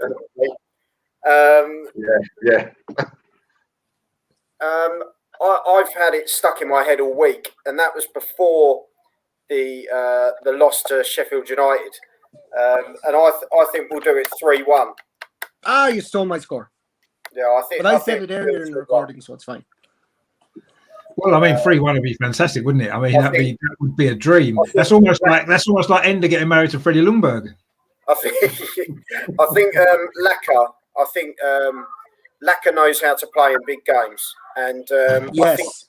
I think if you've got Emile Smith-Rowe and Saka is just on fire at the moment, and I think if you've got Partey in the middle of the park, I can't see why we can't do it. To be honest, but Joel, I just want to come in there. Do you know why I'm so glad if this United were playing? I can't see the United defence doing what Gary Neville did to Jose Antonio Reyes, because they would do that. But I mean, that tackle was a red card every day of the week. And there was a few tackles on him, not just one. There was loads. Oh, it was vicious. It was awful. But they would target Saka, and they probably will try to target Saka tomorrow. But hopefully, referees will intervene much better than Mr. Riley did in game 50. Yeah. Oh, we've got a new guy on the show. Oh, styling. He's like mini-me, except he's better looking. I'm telling you, he's better genes. Yeah. What is? Oh, hear me roar, is it? Hear me snore. Hear me. Oh, I think hear me snore. I tell you, he's borrowed one of his mum's tops. Oh, that's Joe sleeping on the couch tonight. Yeah, exactly. Yeah. So I better shoot. But Cheers, John. I'll, Well, mate. I'll speak to you all no tomorrow. problem. Up the Arsenal. Cheers, mate. Enjoy the game, yeah. Yeah, See you, take John. care. Well played, mate. Cheers, Thank mate. you. Speak to you Bye. soon. Take it easy. See you later. It's Joel there. Obviously, he's got a little bit on his plate there tonight, which is nice to see. I've got a lot on my plate. Oh, No, you've Last eaten year, most of it dinner. already, so it's fine. What's your score prediction then? Are you going to stick I with what you said said? 3-1 earlier, and I'm sticking with that. No, well, I mean that's 2-3-1s. That's quite bold predictions there. To be honest, I think It's a so. bold Dixon, Winterburn, and Keown prediction, and Adams. Well, there you go. I mean, what about yourself, Melvin? Have you kind of changed your mind from before, and you're still confident? 2-1 to the Arsenal. Yeah, you'd said 2-1. Yeah. No, I mean, I think if we've got all our big players fit and available to play, then I think we can win this game. It's not going to be easy. Of course, United haven't lost away from home for such a long time, and the way that they play on a counter-attack is going to be dangerous. But having said that, we struggle against teams at home who defend deep. I mean, I won't do that. So, Richard, do you Exactly. have splinters? That's why I'm happy. How's your That's what I'm happy splinters, about. Richard? Do they hurt? no, it's I'm fine. sitting on that fence. Get off it. Make a break. No, I think we'll win. I do think we'll win, but I do think it is going to come down to the fitness of certain players, because I think if Smith Rowe doesn't play, who's going to play the number 10 position? My fear is that it's going to end up being Willian, and then that's not going to. Oh, don't say that. No. What Why other choice didn't have we Smith got? Rowe play? What's the question about Smith Rowe's fitness? I missed that. Well, he went off, didn't he, in midweek Yeah, but with an he injury? was- Oh yeah, but he's fine. Is he? They said he was fine. Why would they lie? Well, why would they? Let's hope they're not lying then, because he's really important. Don't do this to me. Because he's not going to throw the new guy in, is he, straight away from the start? I No. wouldn't imagine. No, it'd be on the bench. He'll be on the bench, yeah. I don't even think he'll feature. Sure, I mean he hasn't played with the team. I mean, No, well, he hasn't, but it depends. I guess it depends on how he's trained. I mean, you think when Thomas Partey first joined, Arteta didn't throw him straight in the squad, did he? The first game that we had. So I would be certainly. I'd be surprised to see him on the lineup tomorrow. Yeah. Well, we'll see. Well, Shane's enjoyed it. Thanks, Shane. Thanks for watching. And I'm glad you could understand Ender as well, which is nice. You'll have to put subtitles up next time for us. To be sure. So that's Actually, it's funny. I'm actually having rice this evening, but it's not Declan Judas rice. Let me just emphasize that. It's not Pat, is it? It's not Pat. Pat rice. Yeah. No, that would be a bit difficult to digest at this stage. Wouldn't it be funny, Melvin? Right, if we did actually sign Declan Rice from West Ham, because we used to have players called Nelson and Rice, and we would now also have players called Nelson and Rice, which would be quite good, wouldn't it? Yeah. That's why years ago I wanted us to sign Tony Curry. Yeah, that'd have been good, wouldn't it? But they needed to play on the same team, really, didn't they? They definitely needed to play on the same team. He was a great player, Tony Curry, wasn't he? Great player. No, he was. I always remember there was a goal that Tony Curry scored. It was featured on there. I think it was the introduction to the big match on a Sunday. And it was a goal that he scored, I think, on the edge of the box when he kind of turned and volleyed it in. And that was just a fantastic goal. And I didn't really know much about him just from seeing it on that. And obviously, I found out who he was and saw that he did that quite often in his player. So, yeah. You remember Netzer? Heard of a German player called Netzer? West German. Yeah. I heard he was quite sweet. Gunter Netzer. Him and Tony Curry, very similar type players in style. Very easy on the eye. Quality. I don't think Curry played that much for England. Actually, I think he was probably too good. You know? Yeah, he did too. And don't forget that was in the era, wasn't it, where you had a lot of sort of maverick characters, didn't you? Obviously, Tony Curry, Alan Hudson, Charlie George, Frank Worthington, and Peter Osgood. I wish I could be like Charlie George. Yeah, I wish I had the hair of Charlie George. To be fair, I'd quite like his hair. Oh, what a player! What a player! Oh, I love watching him. He was unbelievable. No, unfortunately, I never saw him play live, but obviously, I've seen clips of him and stuff like that. I know what a great player he was. Another player that you cut in half, and he had Arsenal written there. You know, I don't think he quite made enough of his career as he perhaps could have done, though, did he? Bertie Mee let the double team go too early. He sold a lot of very, very good players. But he sold McClintock too early, obviously Charlie George too early, and a few others too early. He just it's a shame really, because we had the basis there of going on and doing bigger and better things. Yeah, no, I agree, and it's a shame that happened really. But I just never felt that Charlie George really fulfilled his potential as a footballer, not just at Arsenal, but in his career. You know, he certainly. Yeah, he had the potential to become one of the greats. He didn't play for England that much either, did he? No. Didn't play for England. The Maverick, he was a Maverick, and you know England never used to pick Mavericks. They used to play. You know, there were more people that were. They're back to that era now with Mr. Gareth Southgate. Sorry, love. No imagination or kind of.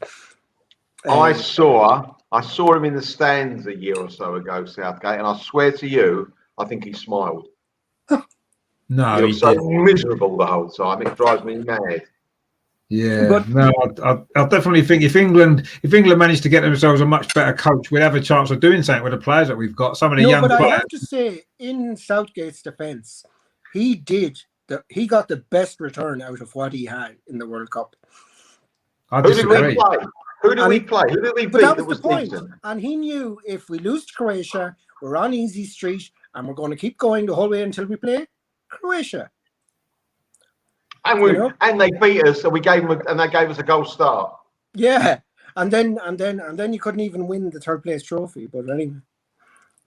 Well, no, I feel as though that was a big opportunity that we missed actually, and we missed it because of who we had coaching us, and we missed a great opportunity to get to a World Cup final. Well, I'm not sure. Yeah, France would have been. In Southgate's defence, I'm not sure another coach would have been so. What's the word I'm trying to think?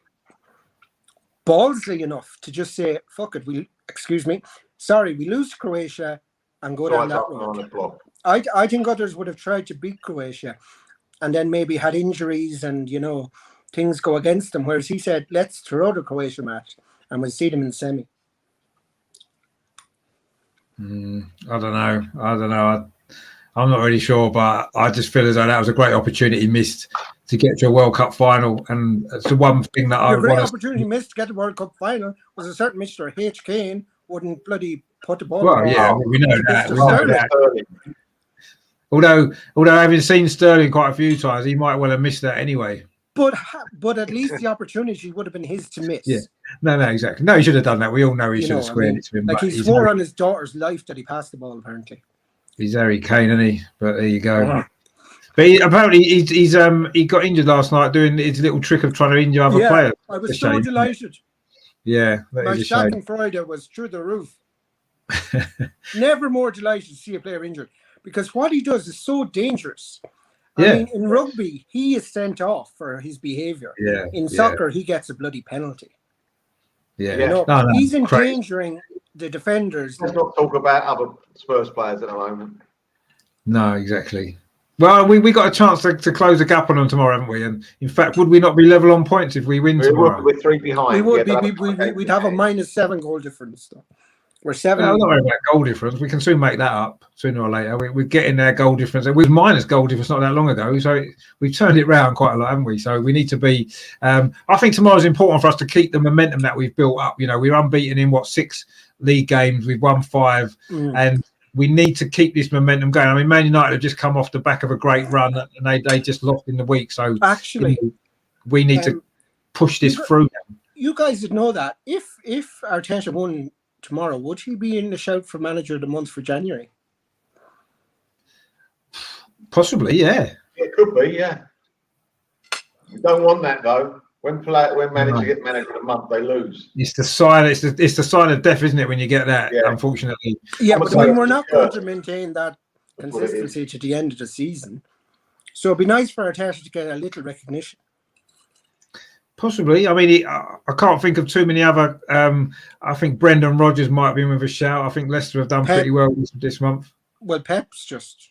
Well, yeah, Pep. But I mean, you can't give it to Pep, can you? Because he's not manager of the month, is he? He's just got the best team to manage every month. So, but it's a lot harder to manage superstars you know, to get them to play in the same way. So there's a lot to be said for that as well. The man management of excellent players is as difficult as the man management of poor players. At least poor players will try something. No, I mean, man management is hard. When you've got 11 prima donnas, you ain't going to get a team. No, but I think Pep's bought the players that he knows he can work with. Oh, yeah.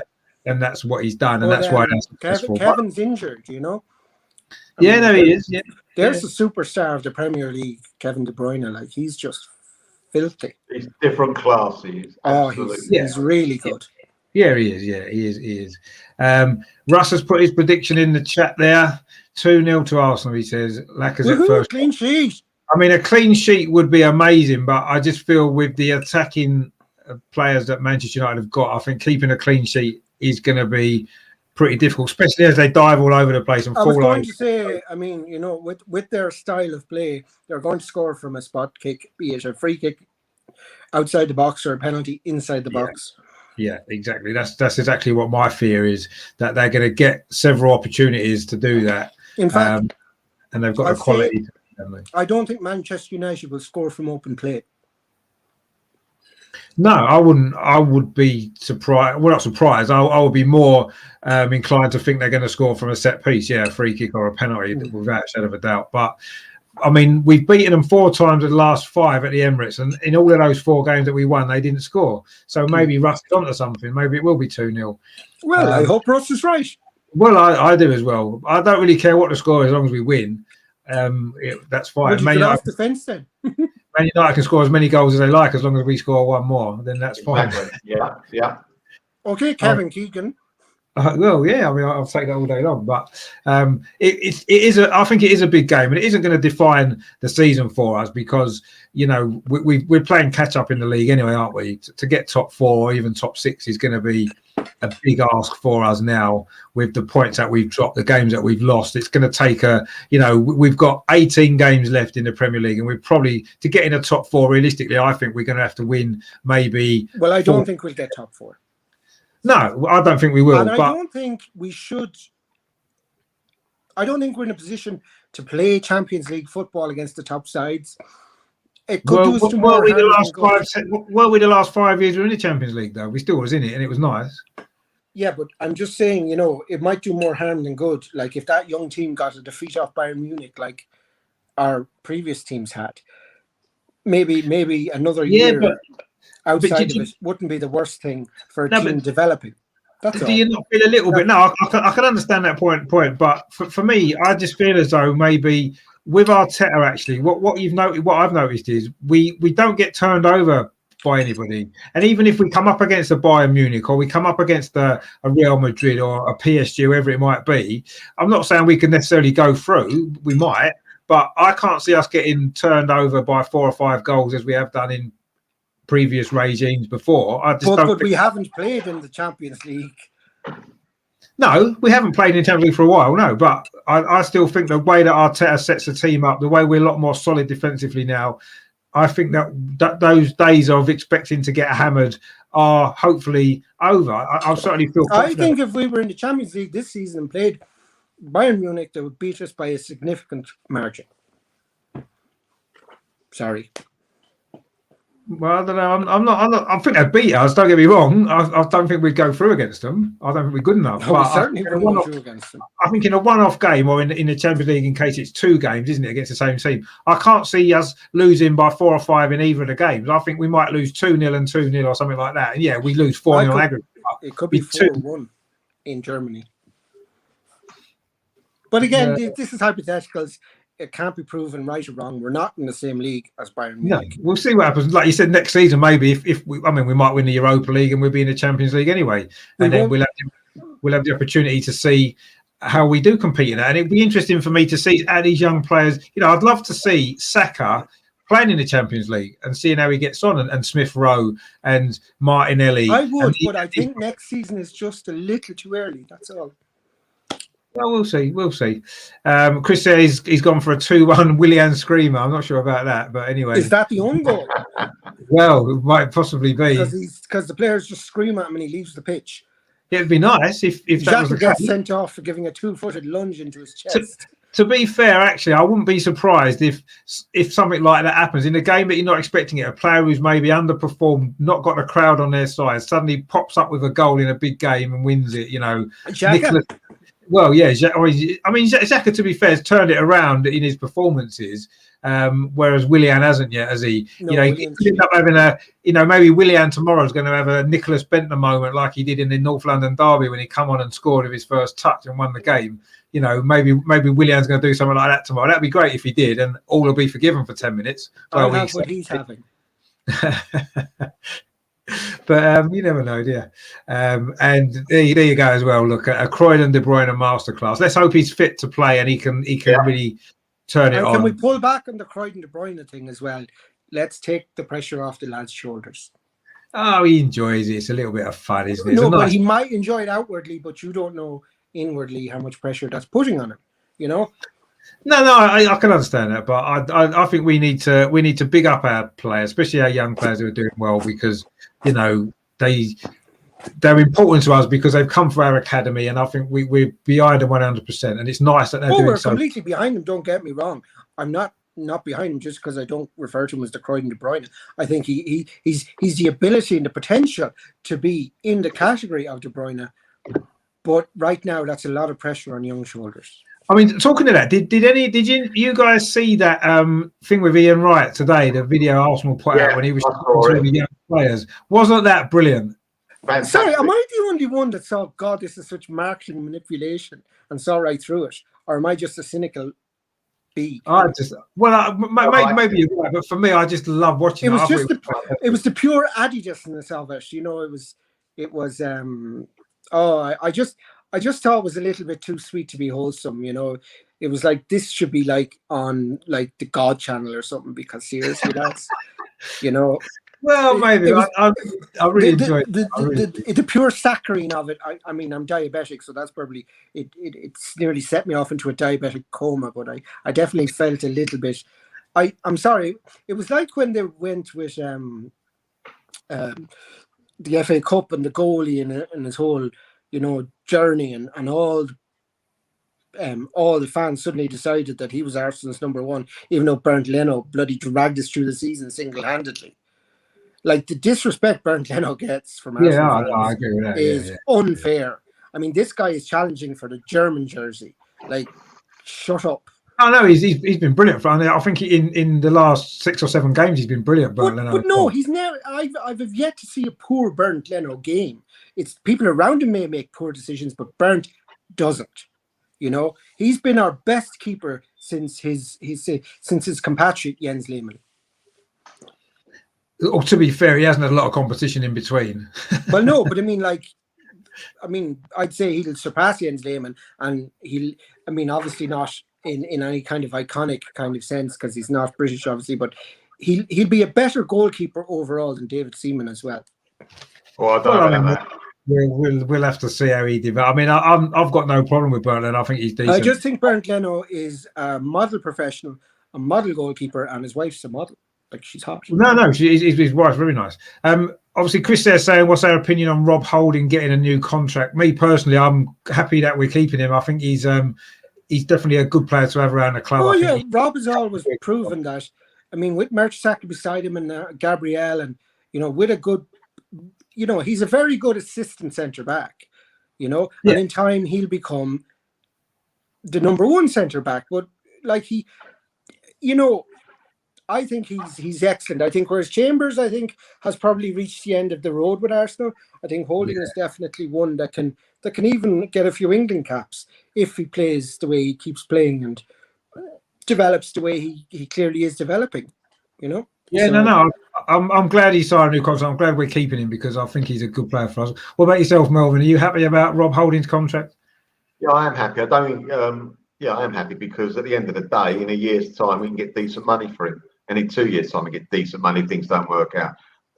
You know, he's a solid player. He's not the greatest. I think he gives 100% and he's got a bit of physicality about him. But my only problem with him, sometimes on the deck, he's found it wanting, especially when he plays next to Bellerin. The pair of them sometimes don't have a great relationship for some reason. But yeah, he's decent. Yeah, as you say, he's the number 2 centre half. He's fine. does the his job. lack of pace, isn't it? It's his lack of pace Yeah. sometimes. He struggles, doesn't he, against But I someone mean, quick. But you talk about our back fours, and the assistant centre back has never been that iconic. To be fair, Steve Bold, Martin Keown, they're never premier centre backs. Like, it was always Adams, you know. So, I mean, he's perfectly capable of filling in a Steve Bold, a Martin Keown role. Is he the level of Sol Campbell? No, but he's definitely at the level of the other two, in my opinion. I think maybe I don't know if he's quite at the level of Bold or Keown, to be fair. Well, I mean, but I think Keown's levels were overstated. I mean, he was only an invincible out of pity.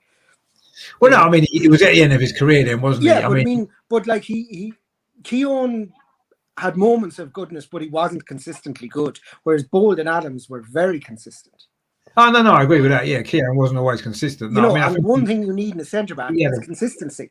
You know, and that's where people will criticise Holding at the moment, but Holding hopefully will learn that as the assistant centre back. yeah, no, I mean, I'd say I think he's been playing well this season. He seems to be. I thought he struggled to come back from that injury. It took him a while, didn't it? He had a. Oh, he had a mare when he came back. Oh Yeah, my God! Yeah, but I mean, how many players Yeah. have such catastrophic injuries and ever come back? So even coming back to play at all was a huge. Yeah, no, it was, and I say he did struggle for a bit, but now he seems to have got through that, and I think he's come out the other side, and he's looking. And I think it's important, because he's a young player, that the Arsenal fans back him and, you know, really get behind him. And this crap about his hair and everything, would you just go away? No, that's pathetic. It's pathetic. Yeah. No, but it's really horrible for a young man. You know, I mean, you've enough going on in your life, you know? Yeah, I go play in traffic. Yeah, it did seem a bit silly, really. I mean, it doesn't matter anyway. It just reminded me of that god-awful panel show. They think it's all over with the god-awful Nick Hancock and company, and Jeff Hurst, who everyone suddenly, or Lee Hurst, sorry, not Jeff Hurst. Lee Hurst and Gary Lineker trying to be funny. And just the abuse they gave to, the Man United young lad. And then he comes out and he writes in the book how that affected him mentally and really scarred him. And like this, I mean, this nonsense that Holding and other young players get on social media, and this is why I worry for the Croydon De Bruyne nickname, is they don't need that crap right now, because the players growing up previously never had the social media intensity that they face. So I think they do need protecting from it, and fans need to learn to cop on and back their own guys, and, you know, especially the likes of Holding, who's done nothing wrong. You know, it'd be different if he looked for a transfer, but he's never done anything wrong. And they're coming out with this crap about his hair. It's like, go away and play in traffic. Yeah. You know, just piss off.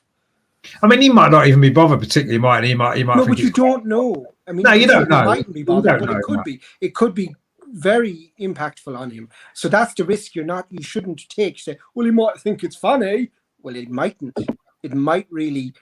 It might do. For we a don't fragile, know. developing player, it could be the straw that might break the camel's back. So just back off. So anyway, who's saying there is he's gone for 3-1 as well? Another one. So we're all confident, aren't we? Box there. No, that's fine. Oh my God. We're all quite confident of winning tomorrow anyway, which is good to see. Which so it means we're going to lose. We wouldn't have. Well, I mean, we wouldn't have thought that, would we? A few weeks ago, when Man United were sort of top of the league and we were struggling. So I suppose, you know, it shows how quickly things change in football. But and was it Nikita? Was it Nikita that said they all came down like toy soldiers? Was that Nikita? Step by step, heart to heart. Yeah.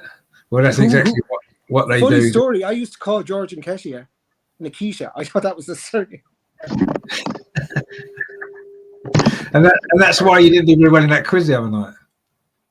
No, I didn't win that quiz because I crumbled under the pressure of my first live appearance on the internet with 3 people watching. Well, yeah, me and Joe were 2 of them, and Melvin watched it as well, I think. I recorded it. Well, yeah, probably best to watch it later on. No, it's probably best to destroy the tapes and then never, ever go into existence again. Just watch it just before you go to bed. That's probably the best thing to do. Anyway, right. I mean, let's wrap it up. I mean, say brilliant show. Thanks for you guys for coming on. I enjoyed it. Sorry if I went off the rails a bit. No, it's fine. I did a bit of a stop rail there. I mean, have you got your own channel, or is it just you just appear on everybody else's? My own channel? God Almighty, no. I'm just one of these people that's a little bit opinionated. You should get a channel. I don't have my own channel. The last thing you need to give this chap is a microphone. Well, I mean, thanks for coming on. It's been fantastic having you on. Cheers. And obviously, thanks to Joel as well earlier, who's had to leave a bit earlier as well. Joel's a top guy, actually. Yeah. Because just before Christmas, I wasn't exactly in greatest of places, and people like Joel, he's such a sound guy, and he's really, make you feel involved and getting you involved in stuff like this, and just finding the good side of Arsenal Football Club and the good supporters, because it's not just the toxics that appear on the TV stations for lols and bants. There's good people like yourselves with great deep knowledge of Arsenal, and that's the Arsenal I want to be part of. No, exactly, yeah, and that's one of the reasons why I kind of wanted to do a channel actually to counteract a lot of all that other nonsense that there is associated with Arsenal on YouTube and stuff like that. So, and it's been great that it's meant I've met a lot of great people like Joel, like yourselves, and Andrew and Ryan and Albert and loads of other people as well. I think we've got a good little group of fans that we've all kind of discovered each other from doing all this, and I think it's been great actually. So, and it has helped us all through what's been a tough time, hasn't it? It's been a tough few months for everybody, really, or for most of the lockdown. Like it's not fun for anyone. No, and I think that all this has helped us to maybe get through it a little bit easier, and I think it's been a massive help. I know it has been to me, and I know some of the others have said the same as well. And it's been a great little community that we've kind of built up, really, isn't it, between us all, which has been great. And long may it continue. Even when things get back to normal, we can still continue doing this sort of stuff. And hopefully we can meet up in real life as well. Well, luckily enough, I don't have any social life, even when there's no COVID. So I'll always be available. It won't make no difference to you. Have Soapbox will travel as long as there's internet, Well, exactly. No, that's fine. I mean, what about yourself, Evan? Where can people find you? I know you don't have a channel, but you don't need one, do you? Because you've got plenty of homes on other channels. Thanks to you, Richard. I come on your channel, Ryan Arsenal 89, and Andrew's channel from Dial Square to where you have me on, which is fantastic, and it has been good for me as well. I have to admit it. Thank you very much. Well, I am on Twitter, so I'm at EFBman. What are you again? At EFB man, M-A-N. EFB M-A-N. Evil Fascist B. That's what EFB used to stand for. That was my nickname in college. Well, there you go. All right, I'll join you soon. Yeah, so follow Endo on Twitter, follow Melvin as well, because there's always some great stuff going on there. And believe me, my Twitter isn't 90% football; it's 99% politics. Well, no, that's even better. That might be interesting. It'd be very interesting. Yeah, apparently I come across as quite anti-British. Well, it's always European. I'm a Europhile, so Well, you are, and so you won't be allowed on our channel anymore because you won't be allowed new EU regulations. Well, no, it's just obviously you're not in the club anymore. Actually, it'll probably break up now, and you won't get reception, and I'll probably have a fee to pay at the end of this call or something. Yeah, that'll be what'll happen. Yeah, definitely. Anyway, lads, I really enjoyed that. Thanks a million. No, it's all. Thanks to everyone in the chat as well. See, Russ. Live. That's good luck and goodbye in Irish, I swear. It's well, fantastic. Again, we need a translator. So thanks to all you guys in the chat as well. Obviously, Russ, Hussein, Chris, Neil was in earlier. Shane, of course, who understood Ender a lot more than what we did. Ryan was in earlier as well, and Mark as well, everybody else. Albert popped in as well. I'll say he had a great show tonight as well. So thanks to all you guys. James as well, of course, Melvin's friend, James Johnston, who Melvin's big fan. Have to say hi to him as well. So thanks all you guys for taking part in the show. Thank you for watching. Make sure you give the show a like as well if you liked it, and subscribe to the channel on YouTube. And even if you didn't, just press like. Yeah, exactly. Even if you didn't like it, press like, because no one will care. No one Just knows. between us. Yeah, we won't tell anyone. We won't tell anyone. And subscribe as well. And obviously tomorrow I will be doing a watch along of the game, so I'll be going live about 5:15 with all the team news and all that kind of stuff, build up to the game. So tune in for that as well, and I'll give you some commentary and analysis as we're going along, and hopefully be a good show. And on Sunday I'll do a full review video of the game as well. And then of course we'll be looking forward to Wolves on Tuesday, and another big week of football coming up. So is that away to Wolves? It is away to Wolves, yeah, on Tuesday night. So another tricky match. It's a bit, well, they're all tricky matches at the moment, aren't they? No, but like, I would be more not worried, but I think we get more points from tomorrow's game than Tuesday's. Well, hopefully we can get a lot of points in both of them. Would be nice. But if we got 4 points from both, would you be happy? Yeah, I'd be happy with that. Yeah, I would be happy with that. As long as the 3 is tomorrow. 3. Oh, well, I said it. Oh. Well, yeah, you've got to throw one in there. So, but yeah, I mean, so enjoy the game tomorrow, everyone. So thanks for watching. Thanks for supporting the channel. Thanks to you guys. And of course, in the meantime, ahead of this big game tomorrow, come on, you Gunners! Come on, Arsenal! Come on.